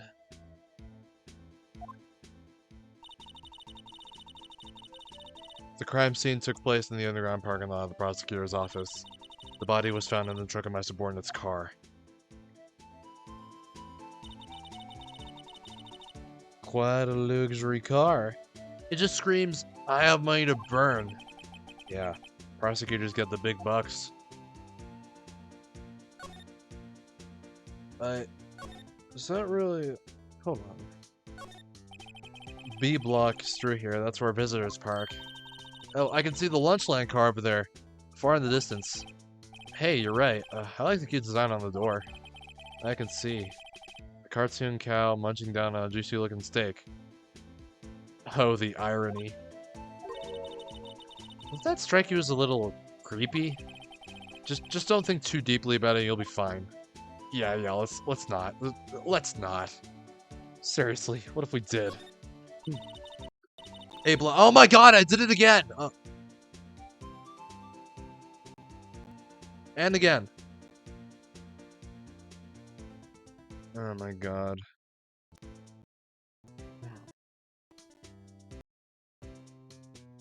Alright.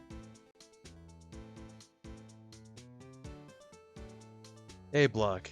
This area is reserved for prosecutors. Defense attorneys are relegated to B block. I dream of the day when I'll be able to park my car here. I'll go over to B block to buy my hamburgers from you, Mr. Wright. I'm not planning on giving up my job that soon. Oh my god, dude. 1, 3. What about the... what's this? It looks like a note of some sort. Look, something's written on it. You're right. Let's see. 67S122. There's a name printed on the paper above that. Goodman.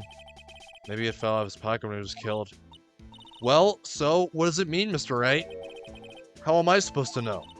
Note to self for detective reasoning, go to Edgeworth. Not right. Oh, I'm sure Edgeworth wouldn't know what this means either. Victim's memo. I already know what it says.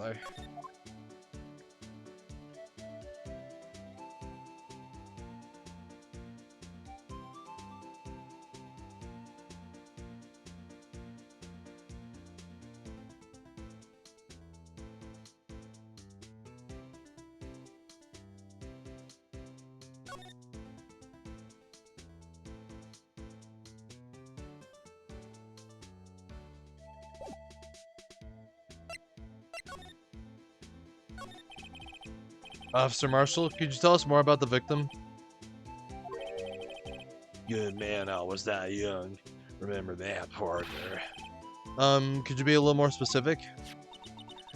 Bruce Goodman. He was a detective, right? Well, aren't you a feisty dog there now? Detective Goodman was stabbed here at 5:15. The smiling Madonna told me the tale. I think he means the witness, Miss Angel Starr. One stab to the chest. A fine piece of work. Here's the autopsy report. Alright. Death due to loss of blood, 1 knife wound, died within an hour and a half before p.m.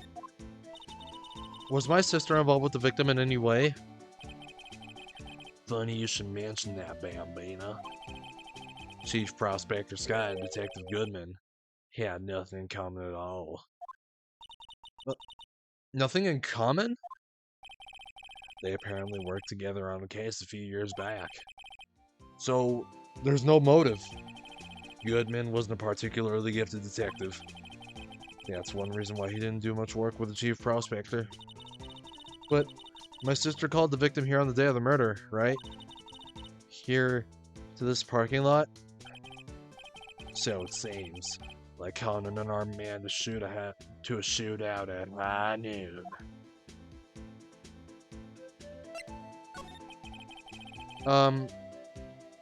I don't mean any offense, but Officer Marshall, you're a patrolman, right?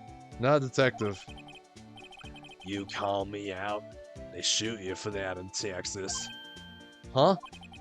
I was one of them fancy shoe detectives till 2 years ago, to tell you the truth. Oh, really? Now he tells me. But you're a patrolman now, so how can you be in charge of a crime scene? Nothing gets by you, does it, Bambina? So, why are you in charge? No reason. We're just short on hands right now. I'm keeping an eye out in the meantime. Well, that's odd, though. Detective Gumshoe was saying he had nothing to do, nothing important at least. He's nothing but a sad old cow dog that can't find his tail. Maybe it's because he runs with that Edgeworth, huh? Edgeworth? That cow dog's been kicked out of this cattle run by order of the chief of police. Just, he don't realize it yet. Detective Gumshoe kicked out of the investigation? Oh my god. So, there's no connection between Detective Goodman and my sister? That's correct, but there's a gold mine of evidence against her. And the prospector tomorrow was none other than Edgeworth himself. I'm afraid your sister's fate is decided, Bambina. Many condolences. Officer Marshall! Yeah, Bambina? How can you say that? You and my sister, you were... Is there something between this cop and her sister that I don't know about? I apologize, Bambina. Something must have gotten to me. Maybe it's that dry wind that's blowing through the prospector's office. Dry wind or ill will, someone's up to something here, but who? Office atmosphere. Suspicions about Mr. Edgeworth have been flying around for nearly 2 years now. Forged evidence and arranging testimonies, you mean? He was unbeatable because he did whatever it took to win. Unbeatable, that is, until he met you. But rumors are just rumors, aren't they? These are prosecutors we're talking about. Evidence is everything to them. If you follow the rumors about Edgeworth to their source, you find one person. But they're off limits. Untouchable, you might say. One person? Who? Hate to say this, but it's your Sam's sister. It's your sister, Bambina. Chief Prosecutor Lana Sky. What? My sister? Edgeworth couldn't rustle all those cattle by himself. Some people load their guns with bullets, some people load them with deals. What? You're saying Edgeworth was making deals to win trials? Oh, jeez. Where there's gunshots, there's bound to be bullets. That's what the old-timers say. There's a big old secret hidden around here somewhere. Everyone knows it. Is that why Detective Gumshoe was taken off the case? Did they target him because he was closest to Edgeworth? So, well, how are we doing, Mr. Wright? I guess we got some clues. We have an autopsy report, a note from the victim, and a cell phone. So, you think we'll be okay? Well, the only thing that's still bothering me is that Lana is confessing to the crime. She says she did it. Oh, no problem. I can guarantee that she's not the criminal. Oh, by the way, Emma? Yes? I know that song your phone plays when it rings. What?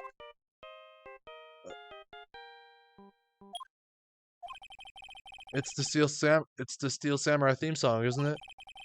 That popular TV show for kids. Ugh. The phone that rang earlier wasn't mine. It was yours. At 5:18, just after the murder took place.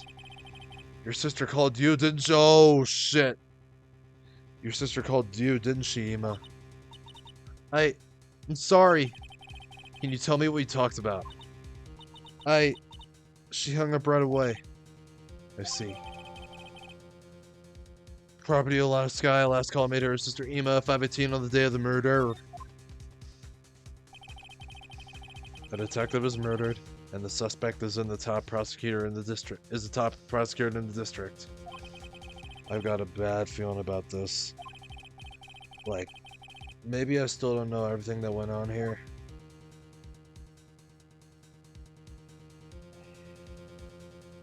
Man, that took us 2 hours to finish. Jeez. Man, this is gonna take much longer. Just look. Trial former.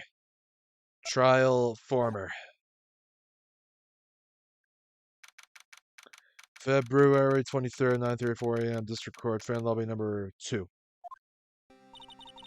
How did the investigation go yesterday, Mr. Wright?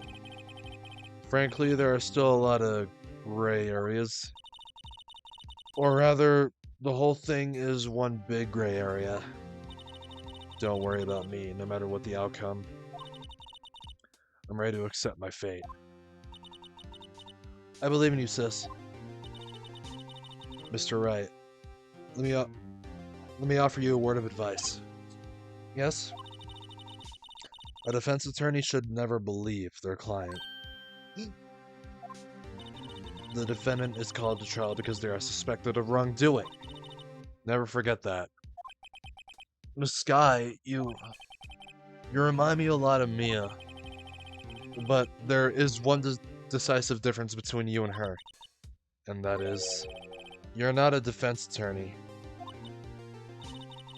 I believe it's almost time for the trial. Good luck, Mr. Wright. My first trial without a Fae helping me. No one's going to bail me out this time. I'll be alone in there. So I have to discover the truth all by myself. Let's do it, Mr. Wright. I'll be with you the whole way. February 22nd? 23rd, sorry. 10 a.m. District Court, quorum number 9. Up against Edgeworth. Court is now in session for the trial of Miss Lana Sky. The defense is ready, Your Honor. The prosecution has been ready for a while, Your Honor. Edgeworth. It's been 2 months, but I haven't been in a courtroom since his trial. I hope that personal films will not be a part of the proceedings today, Mr. Wright. I will choose the path I think is right, regardless of what those around me might say. The judgment to be made here is in our hands. not those of anyone else. Hold on.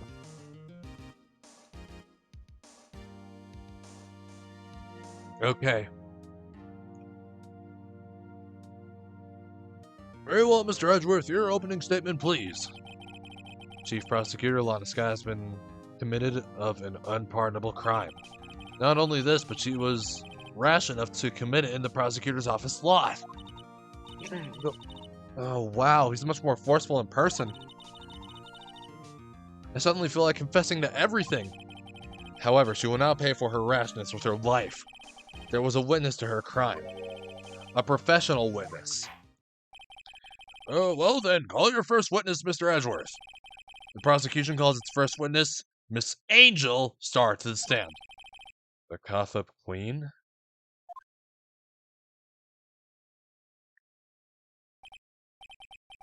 Haven't I seen you somewhere? You ordered the caviar lunch, right? Oh, caviar! Oh, I've never eaten caviar before. Oh, the judge is really wolfing it down. Ah, and for you, I have a Fiesta Bowl. Thanks. Will the witness state her name? Will the witness state her name and profession? Ah, and you, sir. Did you order the fingerprint lunchbox? It is too early for lunch. Your name and profession, please. Well, Your Honor, how does it taste? So this is why everyone raves about caviar. It's so tasty it hurts. I always thought caviar would taste like pickled tapioca. What the hell does pickled tapioca taste like? Name, profession, now. Me? The name is Angel Star. Don't go forgetting it. I find myself running Lunchland these days. Is that what you wanted me to say, Mr. Edgeworth? Very well, witness. Please describe the incident to us. The prosecution will wait. I'm not finished eating. Hurry it up! The damn judge. Very well, Mr. Edgeworth. As you know, we usually call in the police to provide a description of the crime. Your Honor, as Mr. Edgeworth has said to the court, I am a professional. What is that? What exactly does that mean? Until 2 years ago, Miss Angel Star was a special investigator with the police. She was a first-rate homicide detective. Oh, what? Miss Star was a detective? I know who you are. Cough up. Cough up, Queen Angel Star, Your Honor. Long time no see. Very well. You may continue with the description, Miss Star. Just who is this lady? If I might have the court's attention over here. The parking lot of the prosecutor's office is divided into 2 blocks. A block is for the prosecutor's office personnel. B block is for visitors and clients. The chain divider separates to 2 blocks. I suppose it's to keep the visitors from taking the prosecutor's spaces, yes? The crime took place by a car in the back of A block, in the car's trunk. The killer stabbed the victim with this knife and went to drive the body out. Unfortunately for her, there was a witness, and an arrest was made on the spot. And who was this valiant witness? Why, it was me, Your Honor. The parking lot with Edgeworth's car. Witness, did you see the very moment of the crime? Oh, well, of course, Your Honor. Immediately after that, I apprehended the chief prosecutor. It seems rather cut and dry, does it? Well, Mr. Wright, I can't agree on principle, Your Honor. It seems that some poor losers are unwilling to accept the truth, Your Honor. Shall I proceed to crush what little hope they have remaining? If you can, then give them your worst, Miss Star. Wait, are they talking about me? Oh, Jesus. Okay. The witness's account. Somehow, I always knew a day like this would come. I was on my way to deliver a lunchbox to my boyfriend, when I sensed something. Perhaps it was my finely honed detective's intuition at work. Through the wire fence, I saw the chief prosecutor standing next to a garage car. The chief prosecutor was holding a knife in her right hand. Then she thrust the pointy tip of the knife into Detective Goodman's chest. Bringing a lunchbox to your boyfriend. Oh, how touching. As you can see, there is no room for doubt. The key points of your testimony seems to be nothing other than the point of the knife which you saw being stabbed into Detective Goodman. So, how does it feel to be so utterly crushed? I'm still thinking about that. It's merely a flesh wound, Mr. Wright. 'Tis but a flesh wound. Okay, Black Knight. That's very well, Mr. Wright. You may cross-examine the witness. Alright. I think, to my knowledge, you have to press in a specific order this one. I was on my way to deliver a lunchbox to my boyfriend. This boyfriend, he's a detective? No, not that boyfriend. The security guard. That boyfriend? You have several? Yes. This boyfriend, that boyfriend, and the other boyfriend. Care to join? Oh jeez. The yet another boyfriend position is still open for applicants. I'll stick with the lunches, thanks. Glad to tell the judge had thanks for applying. The security guard room's in the A block. It's up on the second level, so you can see everything from there. That will be the room with the security sign. Incidentally, did you bring your lunchboxes by car? Since I'm a visitor now, I parked in B block. So, she was in B block when she witnessed a crime. The wire fence saw chief prosecutor in the stand next to a garage car. By garage car, you mean Mr. Edgeworth's car, yes. Mr. Edgeworth! Incidentally, the knife with which the victim was stabbed was also Mr. Edgeworth's. Wasn't it? Indeed it was. Oh, what an odd case this is. And the person you saw, you are sure was the defendant? I saw her from no further than 30 feet away. I am certain it was her. If she's telling the truth, we're doomed. Let's just do what we can. Even if we don't have any proof, we can always nitpick. We're dealing with Edgeworth here. I need something more substantial than that. Can you tell us what the suspect was doing when you saw her? The chief prosecutor was holding a knife in her right hand. Tell me more about this knife that the suspect was carrying. Well, I'd say the blade was about 4 inches long. Is that right, Mr. Edgeworth? It is your knife after all. Yes, that's about right. Prosecutors are, by nature, well versed in the location of a man's vital organs. I'm sure it was easier than boiling an egg for my egg salad surprise set. You can't testify as to her ability to kill an egg, I mean a person. Perhaps a chicken salad set would have been a better metaphor. So, the defendant was holding a knife. What then? Then, she thrust the pointy tip of the knife into Detective Goodman's chest. Tell the court why you didn't try to stop this crime. You did see her raise the knife to strike, no? The defense has a point. Unfortunately, by the time I realized what was going on, it was already too late. Too late? Yes.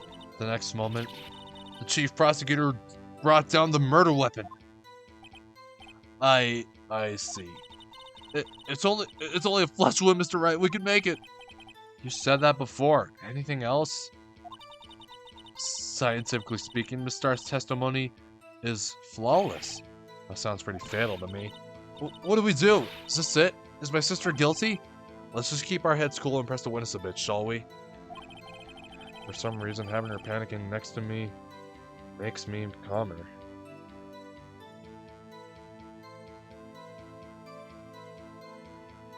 Oh, this damn case.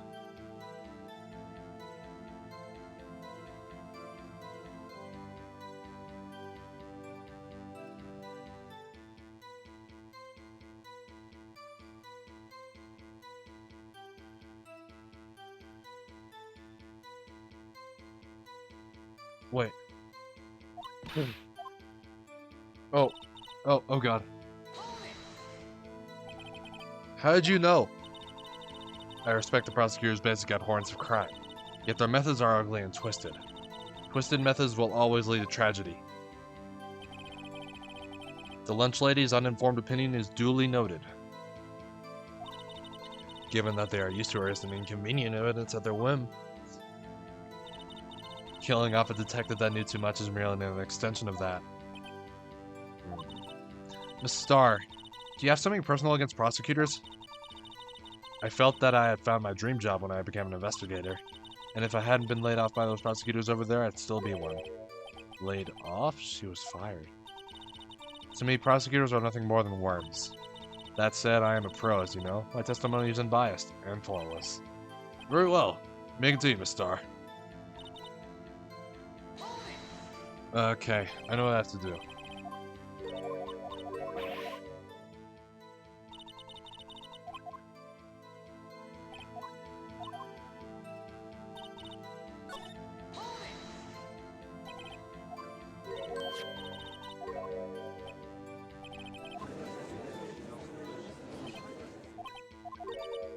Very feet away, I am certain it was her.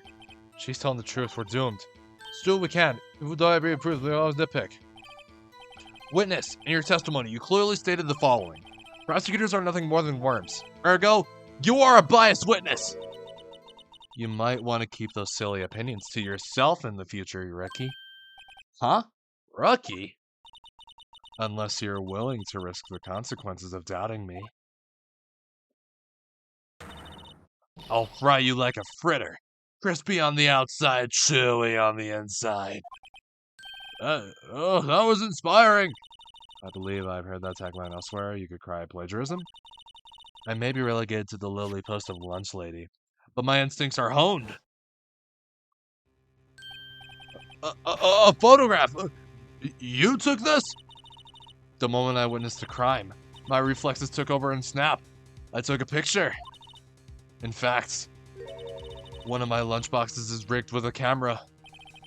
Oh, I suppose it's more exciting than just hanging it around your neck.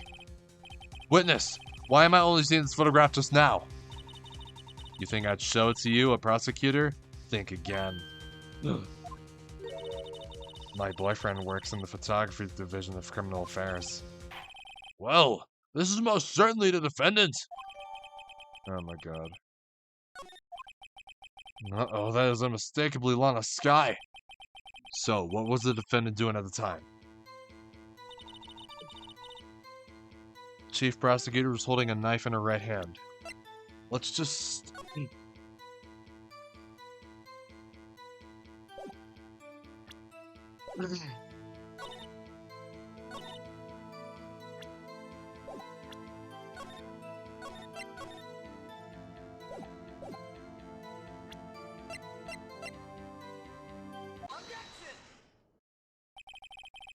And you witnessed this? You saw Miss Sky stab the victim with a knife. As I have already said, yes. I swear it on my finest salmon swirl lunch. Oh, I'm sure that is a fine lunch. But isn't that odd? Look at this photograph. Every time I do it makes me laugh. This is the photograph you took at the very moment of the crime, is it not? Then why is Miss Sky not holding a knife? Mr. Edgeworth, your thoughts? Objection. That had to be the weakest objection ever, Edgeworth. Yet it was still stronger than your ever feeble mind, Mr. Wright. What do you mean, Mr. Edgeworth? This photograph was not taken the moment before the stabbing. This was taken the moment after the stabbing. And how can you tell that? Blood splatter. Huh? See the dark crimson stains on the chief prosecutor's coat? But it's a black and white photograph! Ah, yes, it's hard to tell, but this could be blood. Well, Mr. Wright? I see no problem here. No problem, except you. Mr. Wright, are you gonna just sit there and take that kind of abuse? You got a better idea? Oh, God. Oh, God. Objection! Wait, that contradicts what the witnesses said in her testimony. Namely, that she took the picture the moment she witnessed the crime. Well, it seems I was slightly unclear. My apologies. That's it! If you run out of lunch, you order seconds. Problem solved. If you don't like it, try ordering the jumbo-sized lunch from the get-go. Good advice. I'm not sure I understood it, but good advice. I didn't have time to stop her. Prosecutor Sky was cold, calculating, like a robot. She killed without pain or remorse. It was a premeditated murder. Premeditated? How do you know? Look at the chief prosecutor's hands in that photograph. Well, are those gloves? Surgical gloves made of thin rubber, most likely. Why would she have those on? If it was not premeditated, she would not be wearing those gloves! Wah! Oh, these gloves do seem to tell a tale of premeditation. Premeditated murder. A serious offense. Witness, add this to your testimony. The murder was planned. The rubber gloves prove it. Press. What if she was just in the habit of wearing gloves? Like driving gloves? The gloves were admitted as evidence when the defendant was arrested. They were rubber gloves, of the kind used for autopsies.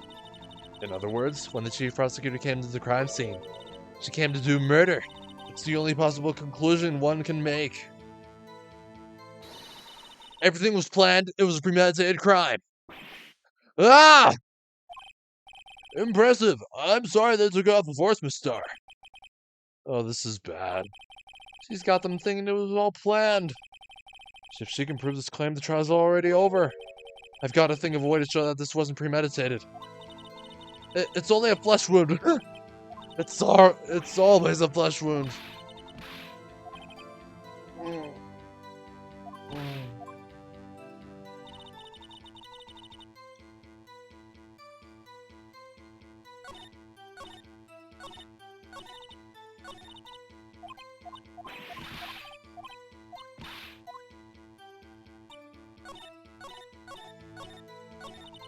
No, wait, sorry.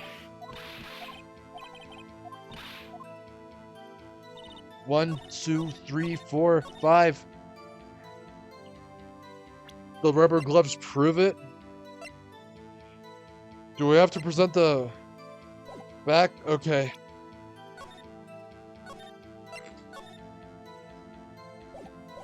Alright, the rubber gloves proved it? What do you mean the rubber gloves proved it?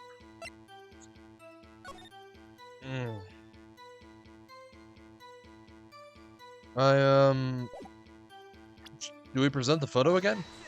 We don't!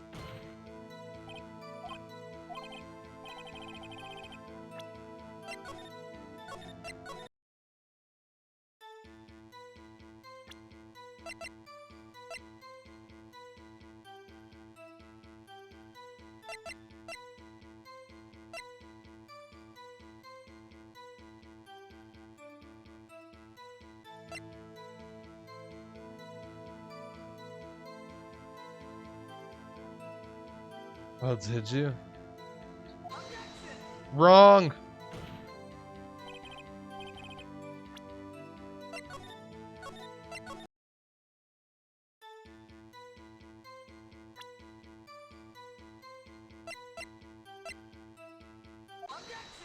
Oh, music stopped! Witness, do you know what this is? Are you trying to test me? I sell box lunches for a living, you know. That's a knife. The knife. The knife that was in Mr. Edgeworth's trunk. Indeed, it is my knife. Oh, what's with this case? Bloody murder weapon, a red car, all belonging to the prosecutor there. The defendant is the chief prosecutor for the district, right? Mommy, are prosecutors bad people? The defense has her. Oh my.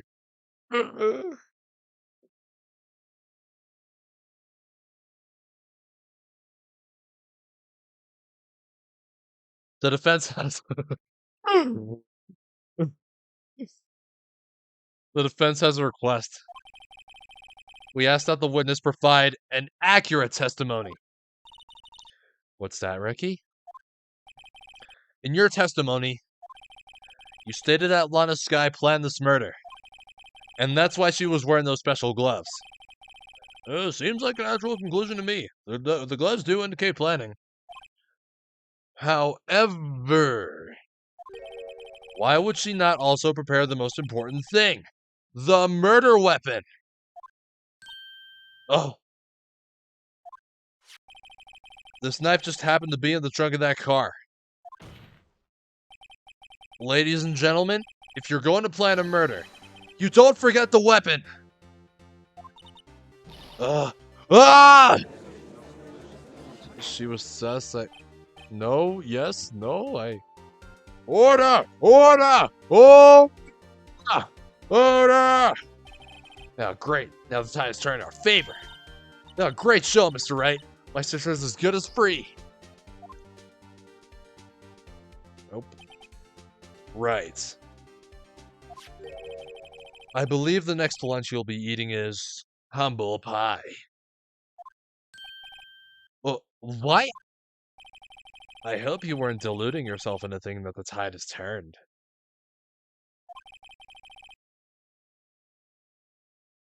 Not over such a trifling detail. But this shoots a hole in the whole premeditated theory. Oh, the pie joke.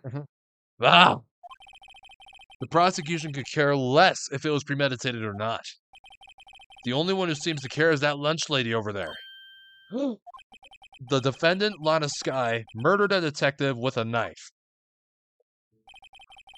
That is the only thing the prosecution need prove. Nothing else. Very good, Mr. Prosecutor. I suppose you think you're clever now?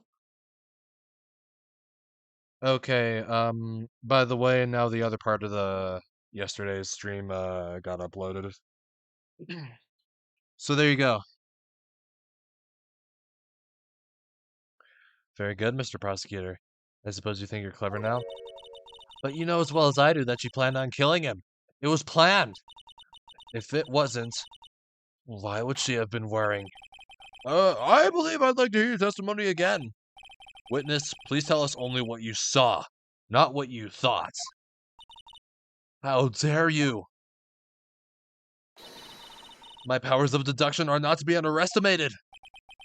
No, really now?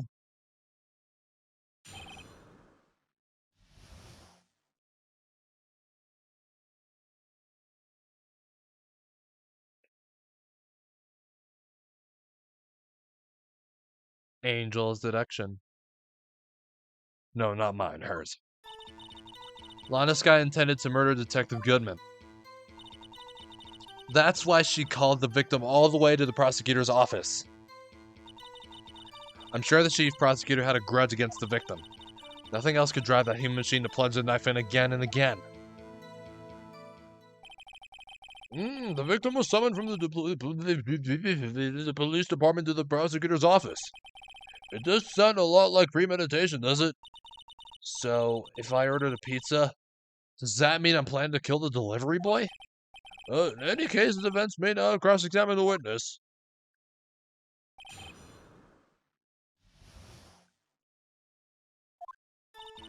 Lana Sky intended to murder Detective Goodman.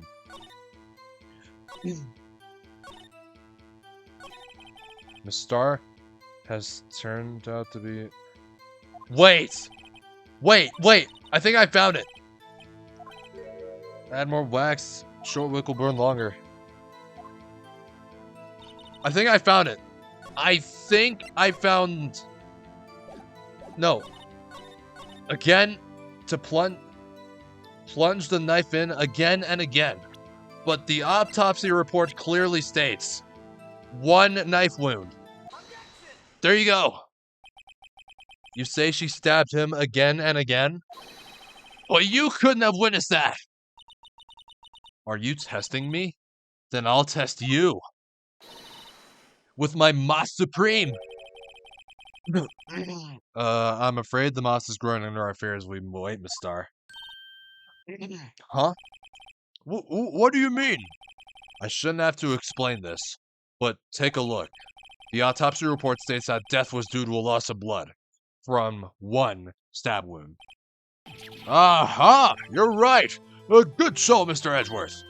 Oh, what a hunk. Oh, he's my hero, really? Well, what about my objection? No one noticed. Well, witness. You got the crime scene set, right? Thanks.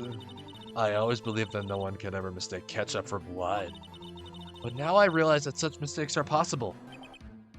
So, you're saying you mistook something for blood? When she lifted her knife, I thought I saw blood at her breast. Splattered blood from her victim. That's why I thought she must have stabbed him at least twice. Then tell us what you saw that you thought was blood. Testify. It's right outside the door. Her red muffler looked like blood to me. That's how ghastly the whole scene was. Her red muffler? I think we gotta present the crime photo again. Cause,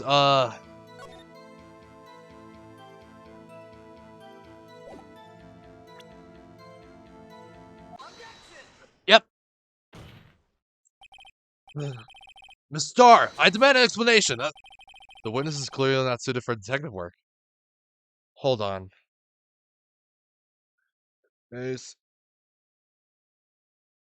Hold on. Okay, the judge, now,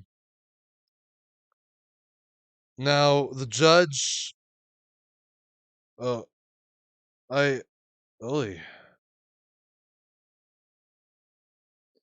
Okay, so, I'm going off the fandom wiki here, I mean, I don't know why is that old beard, alright, look, February 22nd, 2017. It says his birth year is 1971 or earlier.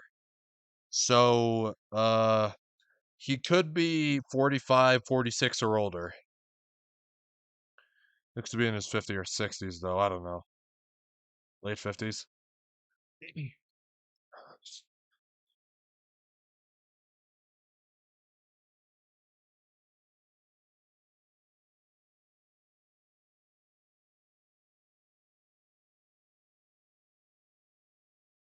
She said, so according to you, people in their mid-40s are grandpas.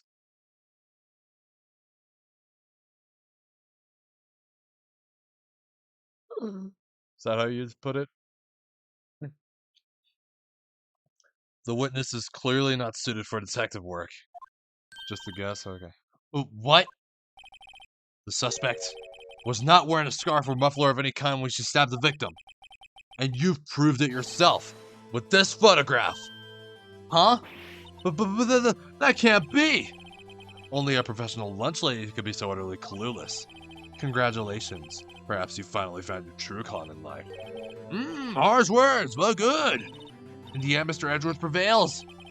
What's my objection, chocolate? But it was there, a scarf. No, not that. But something red. Really? Well, now, where were we? The witness has given us an entertaining interlude, but back to business. What?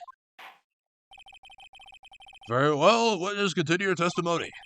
You saw the crime and apprehended the suspect. Tell us about that. Very well. I do remember some things accurately, at least. Ultimately, we couldn't check the most important part of your testimony. The most important part? The part where your sister stabs the victim. This next testimony might just be the moment of truth. Apprehending the suspect. After the murder, the suspect attempted to run behind a partition off to her side. I quickly caught her, explained her rights to her, and arrested her on the spot. Yes, when I arrested her, she mentioned the muffler. That's what had me confused in my earlier testimony. The chief prosecutor made me escape. The chief prosecutor made to escape. But against Angel Star, resistance is futile. Oh, you are quite determined about the scarf, aren't you? I strike like a snake and bite like a cobra. That's me, Angel Star. That wasn't a very good metaphor. First of all, a cobra is like a kind of snake. Don't bother me with details unless you want to get bitten. No thanks. Note to self, Mr. Ed is weak against poisonous snake bites. The chief prosecutor tried to resist, but her efforts were in vain. She knocked my hands aside, kicked over an oil drum. An oil drum? Oh, hard to imagine. Oh, and she's beautiful, but deadly. Oh, a predator, this one. A leper woman. Rawr.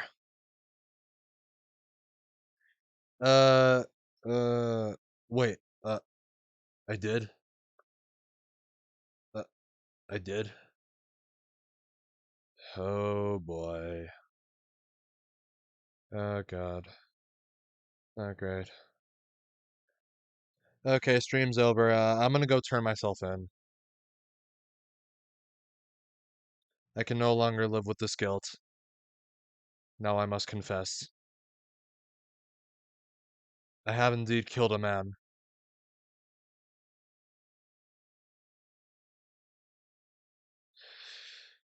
Goodbye.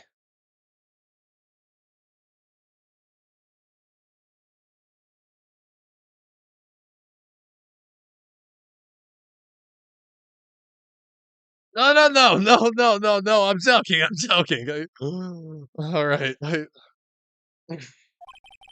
Oh, very well, Mr. Wright. Your cross-examination, if you will.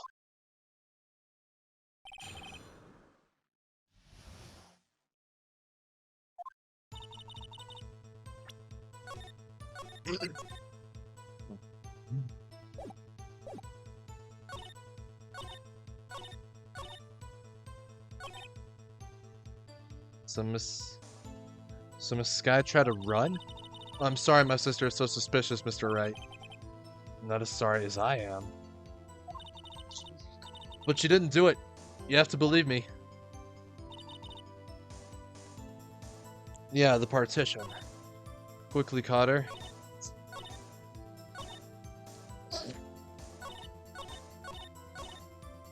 Press.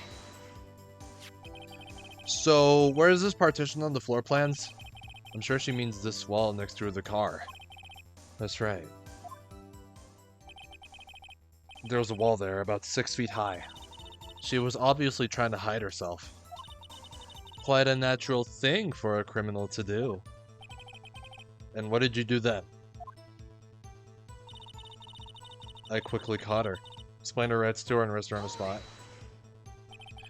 You say quickly. Were you close to the suspect?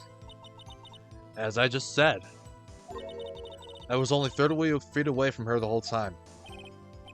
Maybe I should press her for more details? Yes! I'd like to see this on the floor plans, just to be safe. The lunch line car was,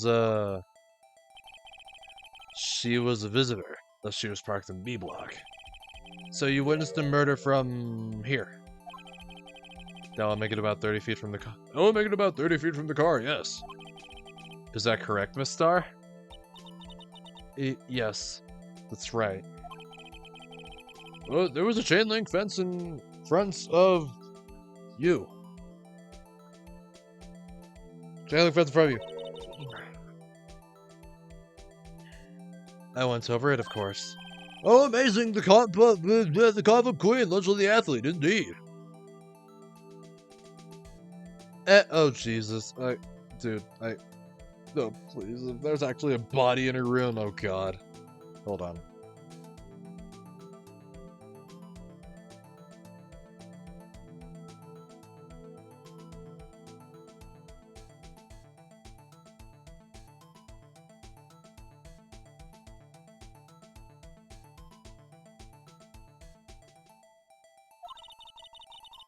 It would have taken her a little time to climb over the fence.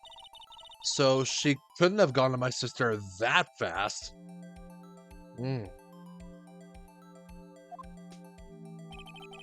Yeah, the fence was about 9 feet high too. So how did Miss Guy not get away?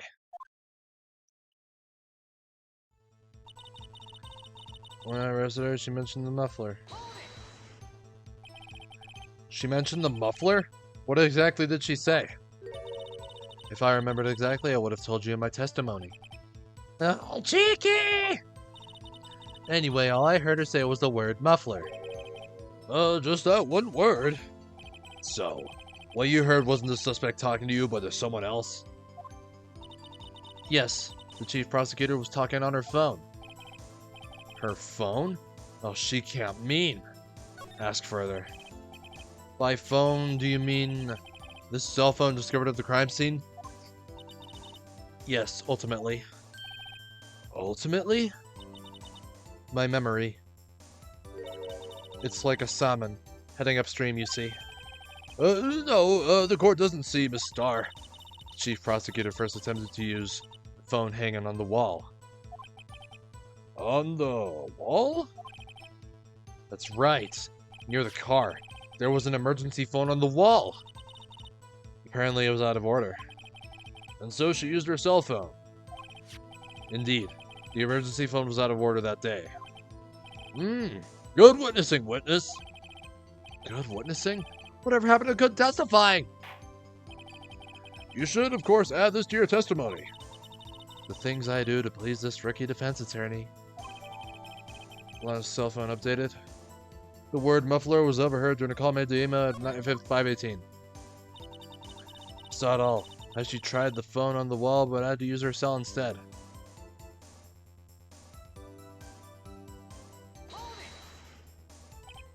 Do you think you could restate your testimony for the court? Aha! I was going to ask the same thing. I'll only say this one time, so listen closely, rookies.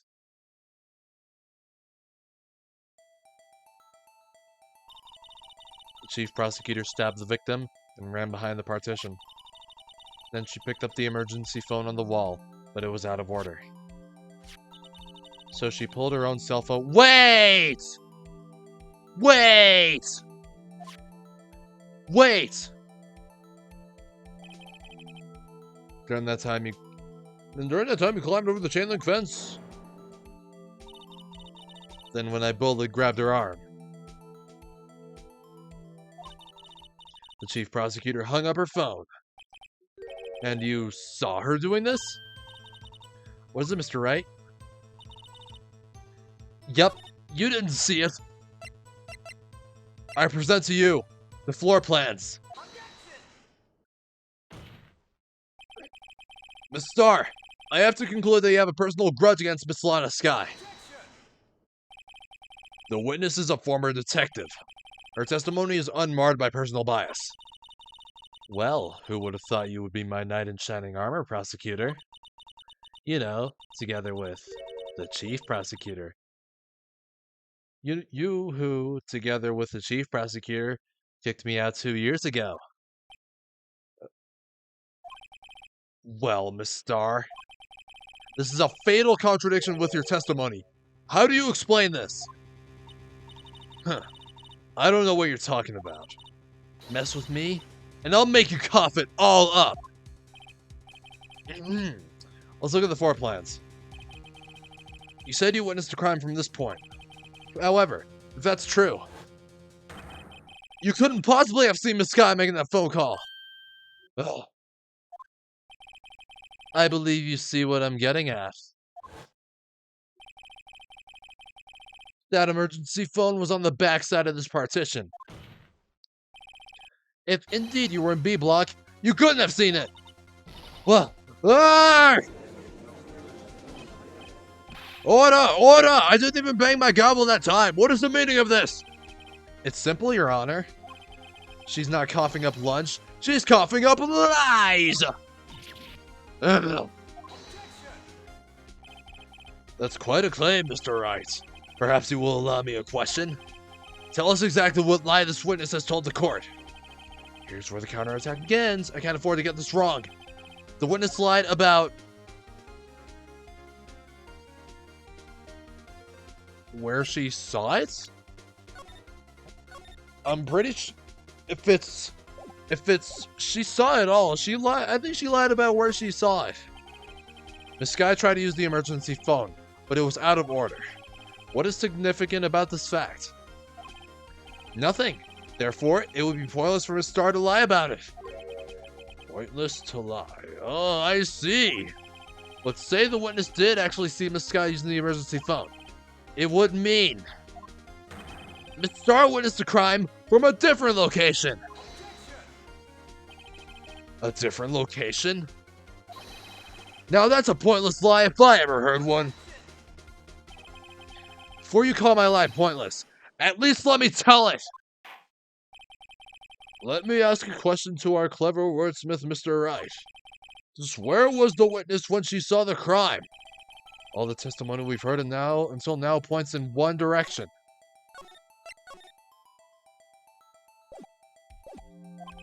The place from where Miss Star witnessed the crime was here.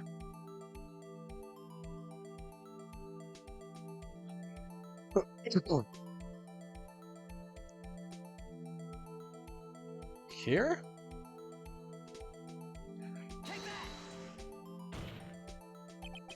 This is the only place where she could have been. The security guard room? Indeed, the security guard room in the underground parking lot is well positioned. It's built on the second floor, so you can see the entire lot. She would have been able to see the emergency phone from there. But why there? There are many other places where she could have seen the phone. Not in this case, Your Honor. The witness, not being part of the prosecutor's office, couldn't park in A block. The only place where she could have seen the crime and the back of the partition is here. I remember in your testimony you said you brought a lunch to your boyfriend in the security guard room, yes? Well, Miss Star? How many years have I been getting the better of men? To think that the tables could be turned. Today, a man has got the better of Angel Membrane. Well. Order! Order! Witness! What have you done? You used to be a detective. You should know better. I'm not turning back. The guilty will be punished. And I'll do what I must to make sure justice prevails. The guilty. Is she talking about Miss Sky? Mr. Wright, doesn't this strike you as odd? Why did Miss Star lie? It doesn't make sense. Huh? She could have just said she saw the crime from the security guard station. It wouldn't change anything. Exactly. This photograph tells all. It was the defendant who stabbed the victim. That truth still stands. It still stands? I disagree, Mr. Edgeworth. What? If a witness is found to be lying, they're guilty of perjury. She knows this. She wouldn't risk that without a good reason. So, tell us what her reason was, Mr. Wright. Me? Who else? Mr. Wright, let's read what we know. Star witnessed the crime from the security guard station, but she lied and said she saw it from B block. It must make a vital difference. But what? What would change?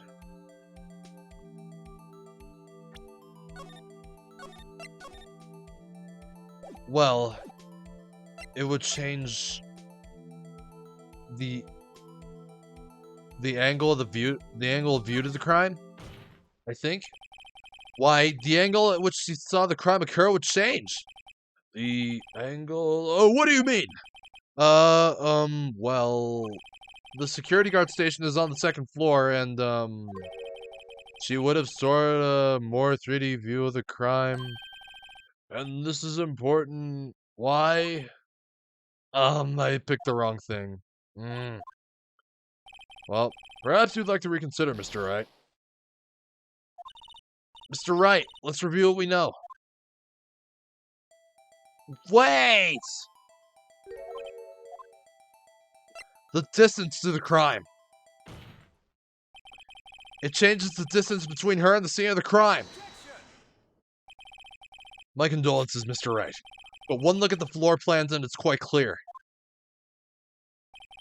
The distance between the scene of the crime and the guard station is 30 feet. I don't see how that would change what she could see. What she saw is not in question here. What matters is the time it would take for her to reach the scene of the crime. Miss Starr, you witnessed the crime from the security guard station. Now, how long did it take you to go from there to the scene of the crime before you arrested Miss Sky? Well, witness, you. Yes? You order the squid wheels, right? The quality of lessons has gone from low to inedible. Oh my god, squid wheels, squid girl. I was bringing the PB&J lunch with fresh boysenberry jam to my boyfriend. Boysenberry for the boyfriend! He wasn't in the station, so I waited. I witnessed the crime from the glass-walled station.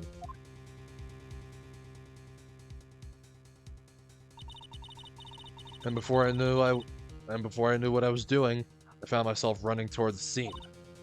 But the door was locked. I couldn't open it.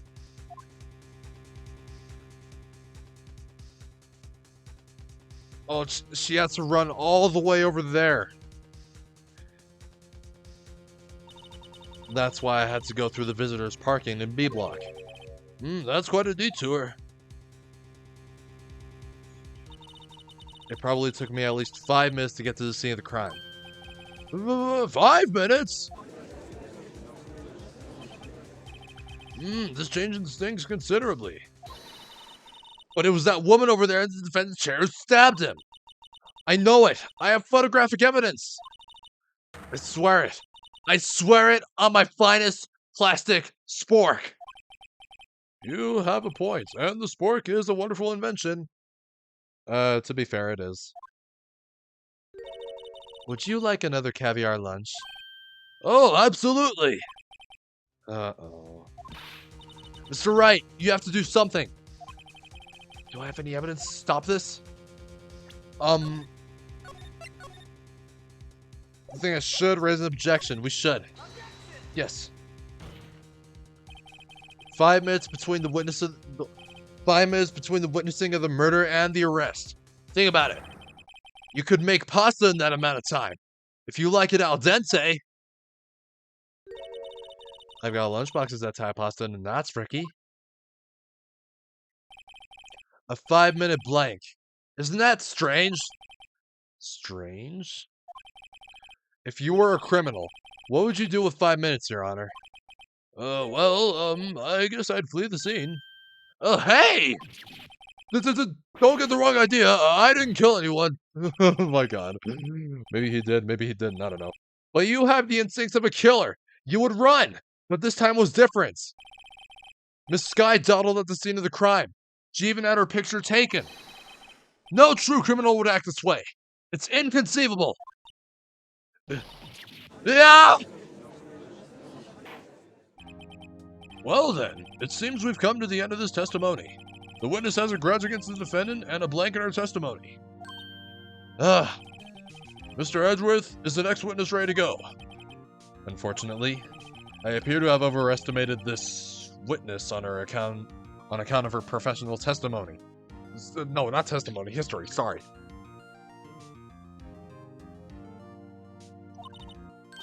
We did it! We screwed that can shut, Mr. Wright! That was too close. How did it go? I'm afraid that the cough-up queen has been dethroned. Well, we presented evidence, we did some shit, and with that, court is adjourned. Hold it, wait, what? Oh god, there's more. Angel. Mr. Edgeworth, you ordered the squid wheels, right? Well, that's the ones you tried to foist off on me! I prefer not to take the defense team's leftovers. Anything else to say? I might be able to save you.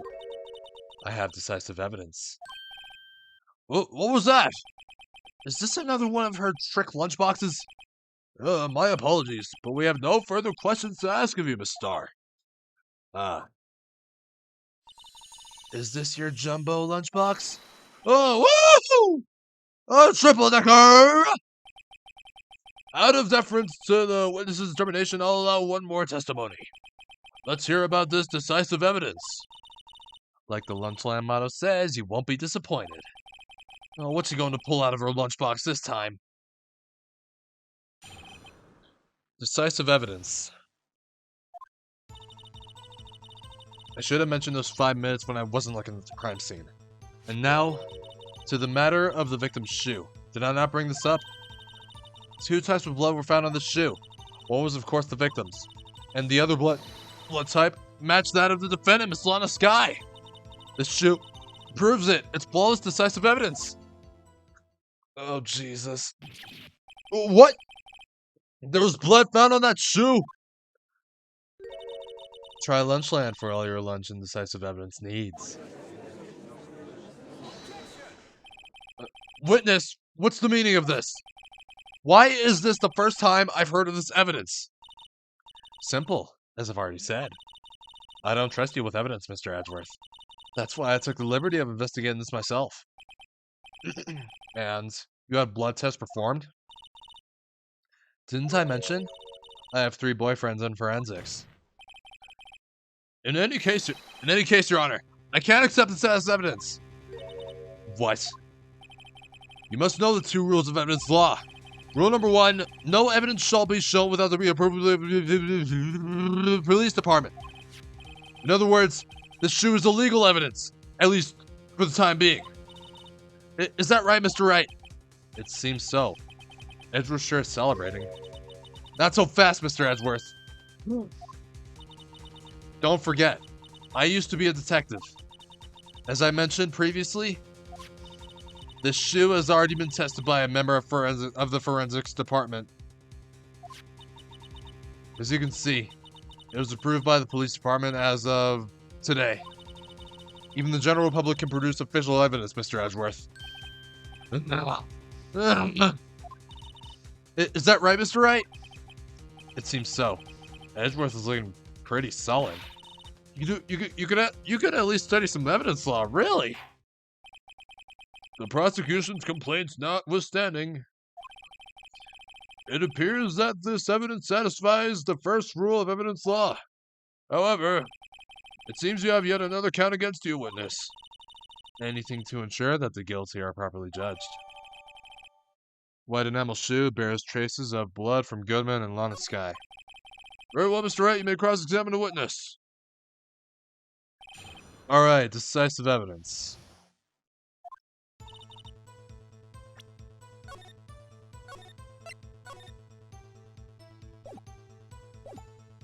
"5 minutes. Why did you lie about those 5 minutes? I guess you could say I just wanted people to look at the results. The results? How many times do I have to say this? I saw the chief prosecutor stab the victim before my very own eyes. Compared to that, a 5-minute blank means nothing. Then why didn't you just tell the truth? Don't make me laugh. We're dealing with the most untrustworthy of the vile lot known as prosecutors. Falsified evidence, arranged testimonies, erasing and manipulating evidence. When you fight monsters, you need to use every trick in the book. This is when the suspect is admitting she did it. But false testimony is the most despicable crime of all, Miss Starr. Man, I am so dyslexic today. Let's just get this over with. And now to the matter of the victim's shoe. And you found the shoe at the scene of the crime. I detained the chief prosecutor and notified the police department. I wanted to make myself useful while I was waiting for the police to arrive. So, like an ill-trained pooch, you snuck off with a shoe. I was afraid someone will erase the chief prosecutor's crime. The shoe is my secret weapon if that should happen. See this fashionable basket I have here? It carries more than lunchboxes, gentlemen. I'm happy for you and your lunchbox bag. Really. In any case, valuable evidence from the scene of the crime. Now tell us what you did next. 2 types of blood. So, you brought it to the forensics department. If you're going to submit something as evidence in court, you need it approved. To do that, evidence must be analyzed by a forensics expert. And she got away with her level 2 because she used to be a detective. Oh, the shoe does appear to have bloodstains on it. Well, the man was stabbed after all. And that blood belonged to the victim, Detective Goodman. As I said, there were 2 types of blood found on the shoe.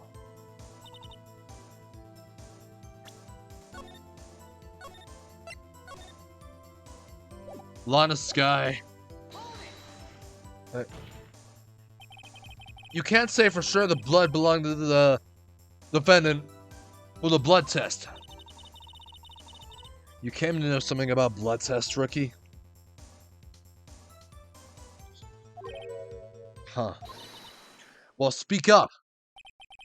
Well, blood comes in 4 types. A, B, O, and AB. However, you can't tell from a blood test whether a murder was committed. In cold blood. Oh, that's just a figure of speech, Mr. Wright.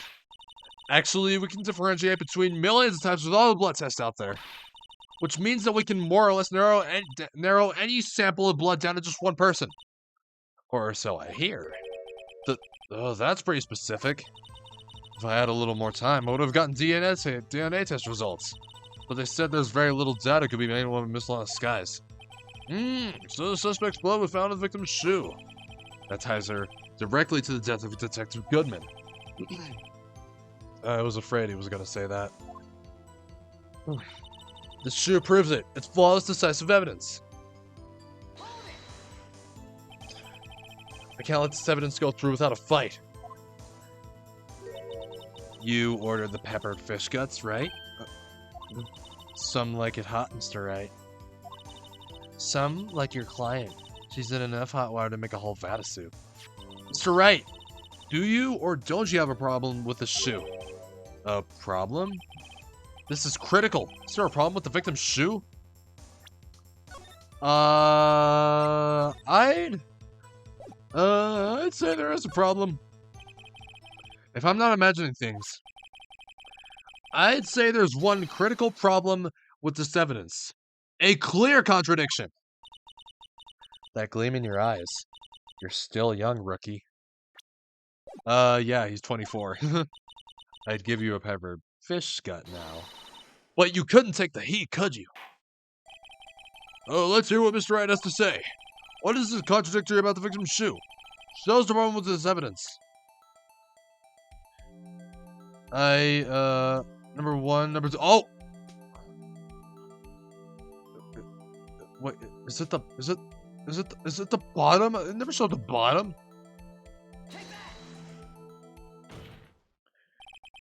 I wonder if you noticed. There's blood on the bottom of the shoe. Don't mess with me, rookie. Or it'll be your blood on the bottom of my shoe.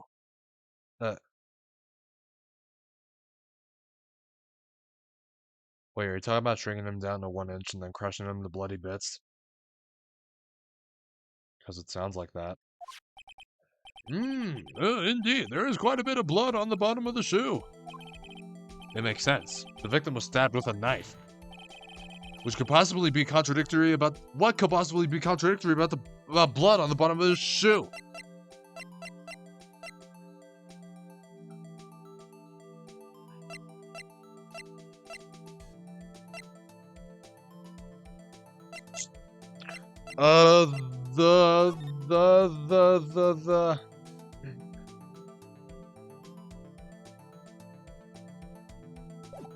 The loss of blood? Oh god, I'm guessing your shoe has blood on it too. You just shot yourself in the foot. Ugh. Would you like a grinder or a grind from the heel of my boot, Mr. Red? Oh jeez. Man, tough crowd. Mr. Wright, let's be scientific about this. Examine the evidence. As I thought, a waste of time. Well, that was a nice break at. Oh god. Now we gotta do it again.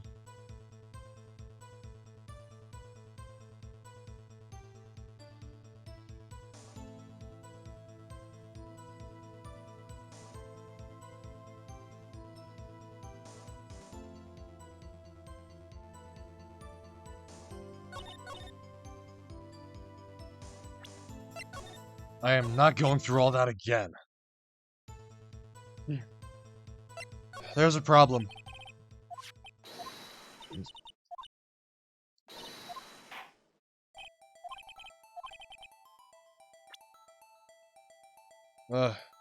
Blood on the bottom of the shoe.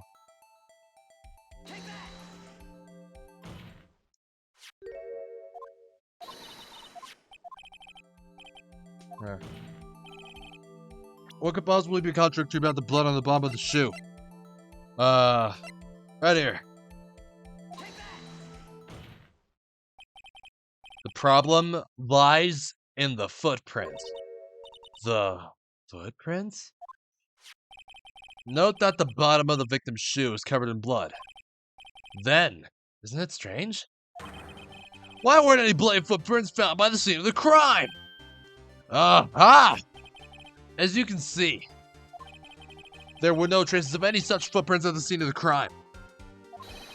That contradicts your claim about the shoe. This picture only shows part of the floor, so there could have been bloody footprints. Then where are they, Mr. Edgeworth? Because we checked the scene and found nothing of the sort. Order! Order! Order! Well, witness. What? Great going, Mr. Wright. But it's true that the lack of a footprint is a contradiction. But then we have to ask why there wasn't a footprint. Oh. That's true. There has to be a reason why there wasn't a footprint. Think, Mr. Wright. Think, and I think I may need to say that.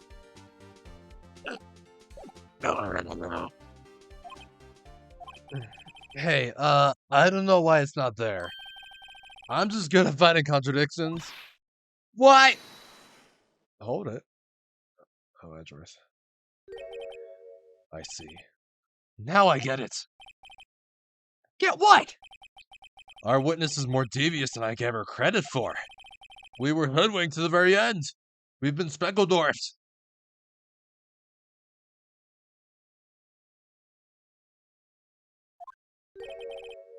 But she slipped. There's one vital hint of the truth in her testimony. What are you talking about? Think back to when she told us about apprehending the suspect.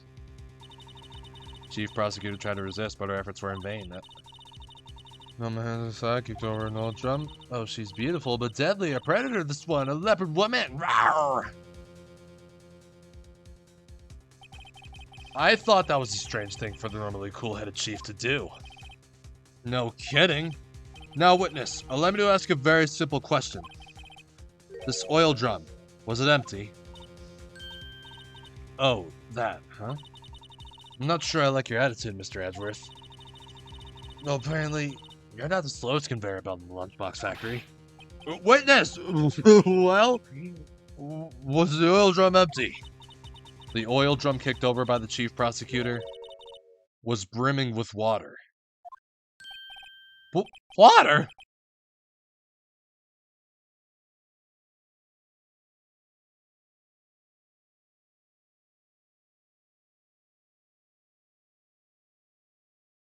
What does this mean? Still don't get it, Mr. Wright? Do you want to know the reason she knocked it over? The real reason? Aha! You don't mean! Yes, the suspect knocked over that oil drum for one reason, and one reason alone.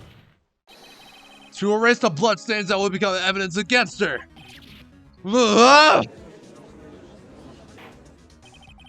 Oh, that ties things up quite nicely. The bloodstains left on the victim's shoes tie her quite clearly to this murder. Then, after the deed was done, she knocked over the oil drum to erase those telltale signs. Why, that's a prosecutor's specialty. Erasing evidence. That reminds me. Miss Sky's right hand was hurt. Didn't she say she'd cut herself when she stabbed him? So that's when my sister's blood got on the shoe? Well, I see no reason to prolong this trial. Mr. Wright, do something, please. What? What can I do? Your sister has confessed to the crime and she tried to conceal it. But... enough. There is no need for further debate. The verdict, Your Honor. Very well. But Angel Star's on the prosecution's side. She could have been lying about the water. This court finds defendant Miss Lana Sky.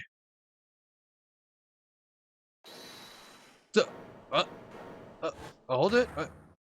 Angel? Little girl. What did you just say?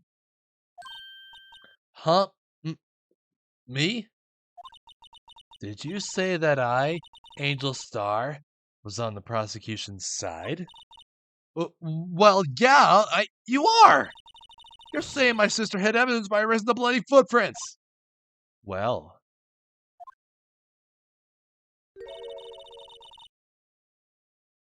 Objection! I thought you had your fill, but here you are demanding a second helping.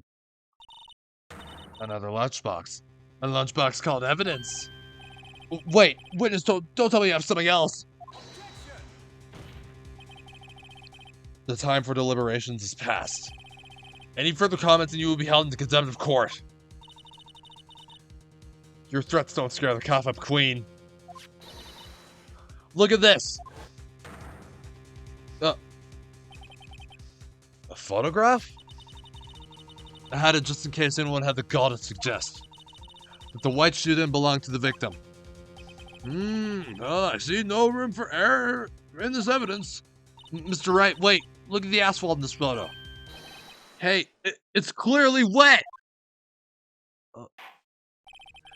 Erasing the last trace of doubt from the court's mind. Immediately after the murder, the crime scene was washed with water.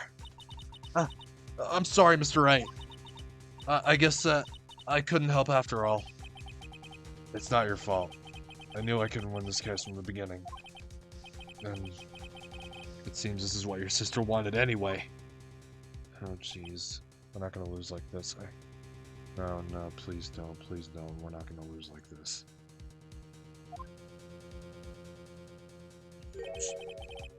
I'm sorry, Mia.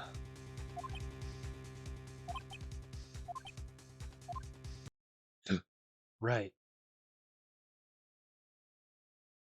Wet or not. Don't be so quick to throw in the towel.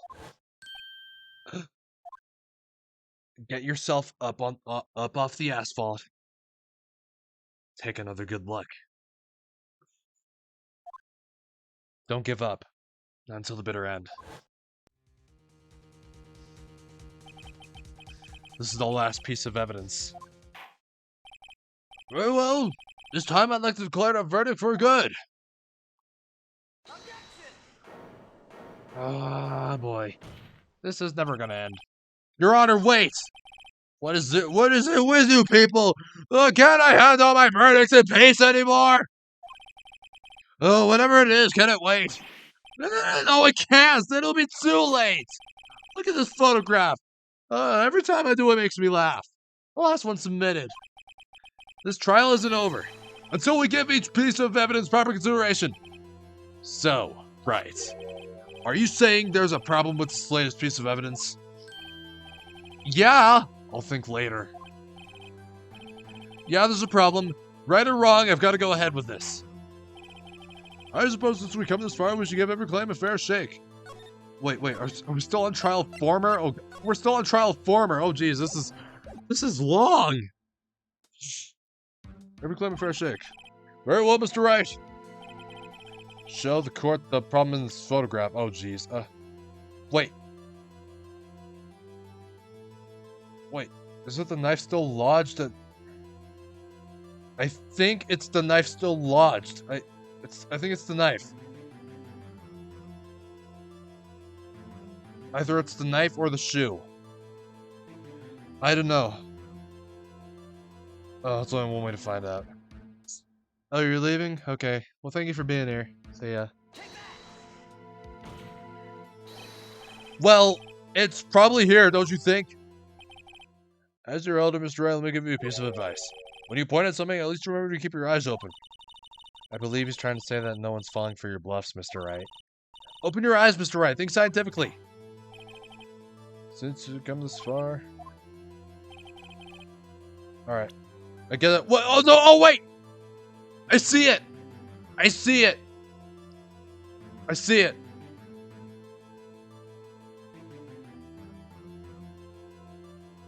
Right here. The problem in this photograph is here. What's this?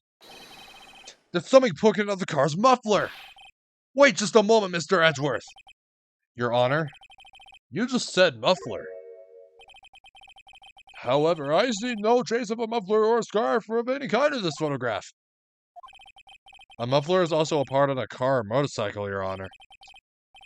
Just think of it as part of the exhaust system. A pipe. I see. And I see. What's that suspicious looking cloth sticking out of the car's muffler? Huh. So what if there is something sticking out of the muffler? What does that have to do with this case? Nothing. Absolutely nothing. Sorry, Miss Star, but it's not going to be that easy. In fact, you've already told us why this is important to the case. You said as much in your testimony. What? Let's hear what Mr. Wright has on his mind.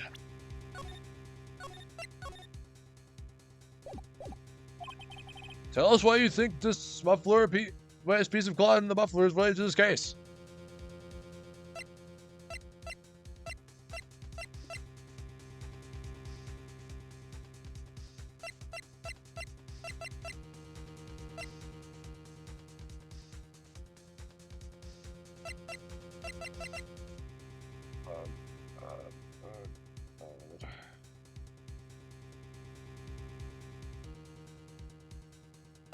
The cell phone.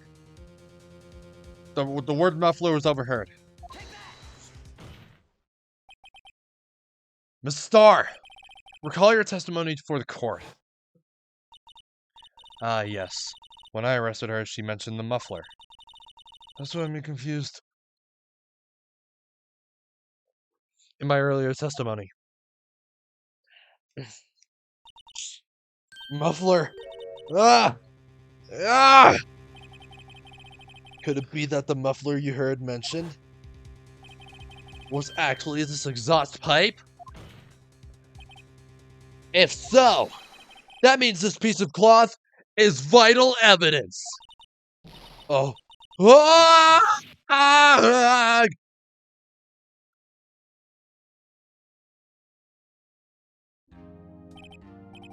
Well, it seems we will have to suspend the proceedings.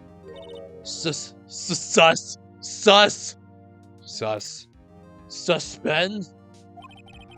I find myself wondering about that piece of cloth. If we leave any question unanswered here, we do a disservice to the law. Have the car at the crime scene inspected at once, and bring me that cloth. The verdict will wait until after we've seen all the evidence. Agreed? I suppose so. Ugh.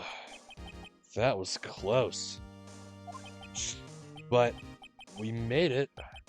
At least for now. This court will adjourn for a 30-minute recess. It's lunchtime after all. He's still hungry.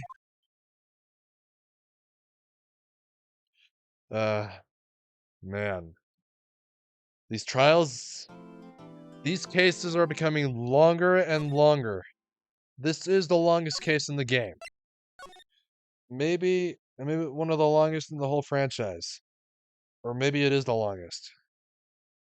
Like, trial forward, trial ladder. Like, it took me like... Look.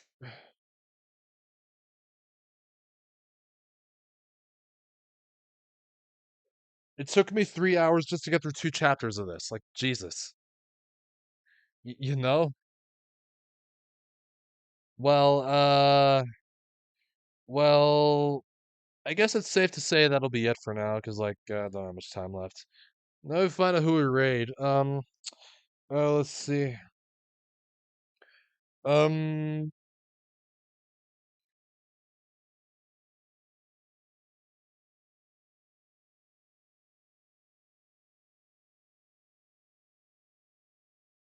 let's raid,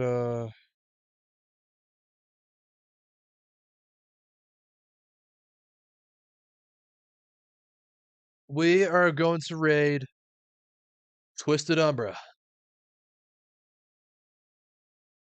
She is currently playing, she's currently playing Forest of Drizzling Rain at the moment.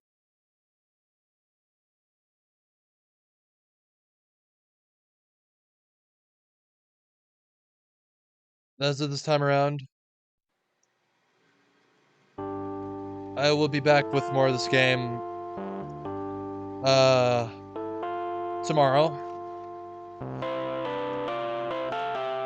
Yeah, this is gonna take, like, very long, like, seriously long. Like, I think we're gonna take, like, a week to finish this game. Or, well, this case. This case is like a game in of its own or something. I hope I'm saying that right. Well, whatever. We are done.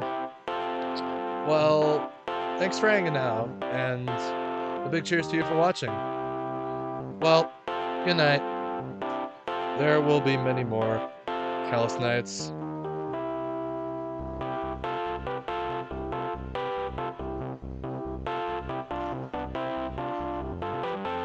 Admitting your guilt when you know you didn't do it. What the hell is wrong with you? Anyways.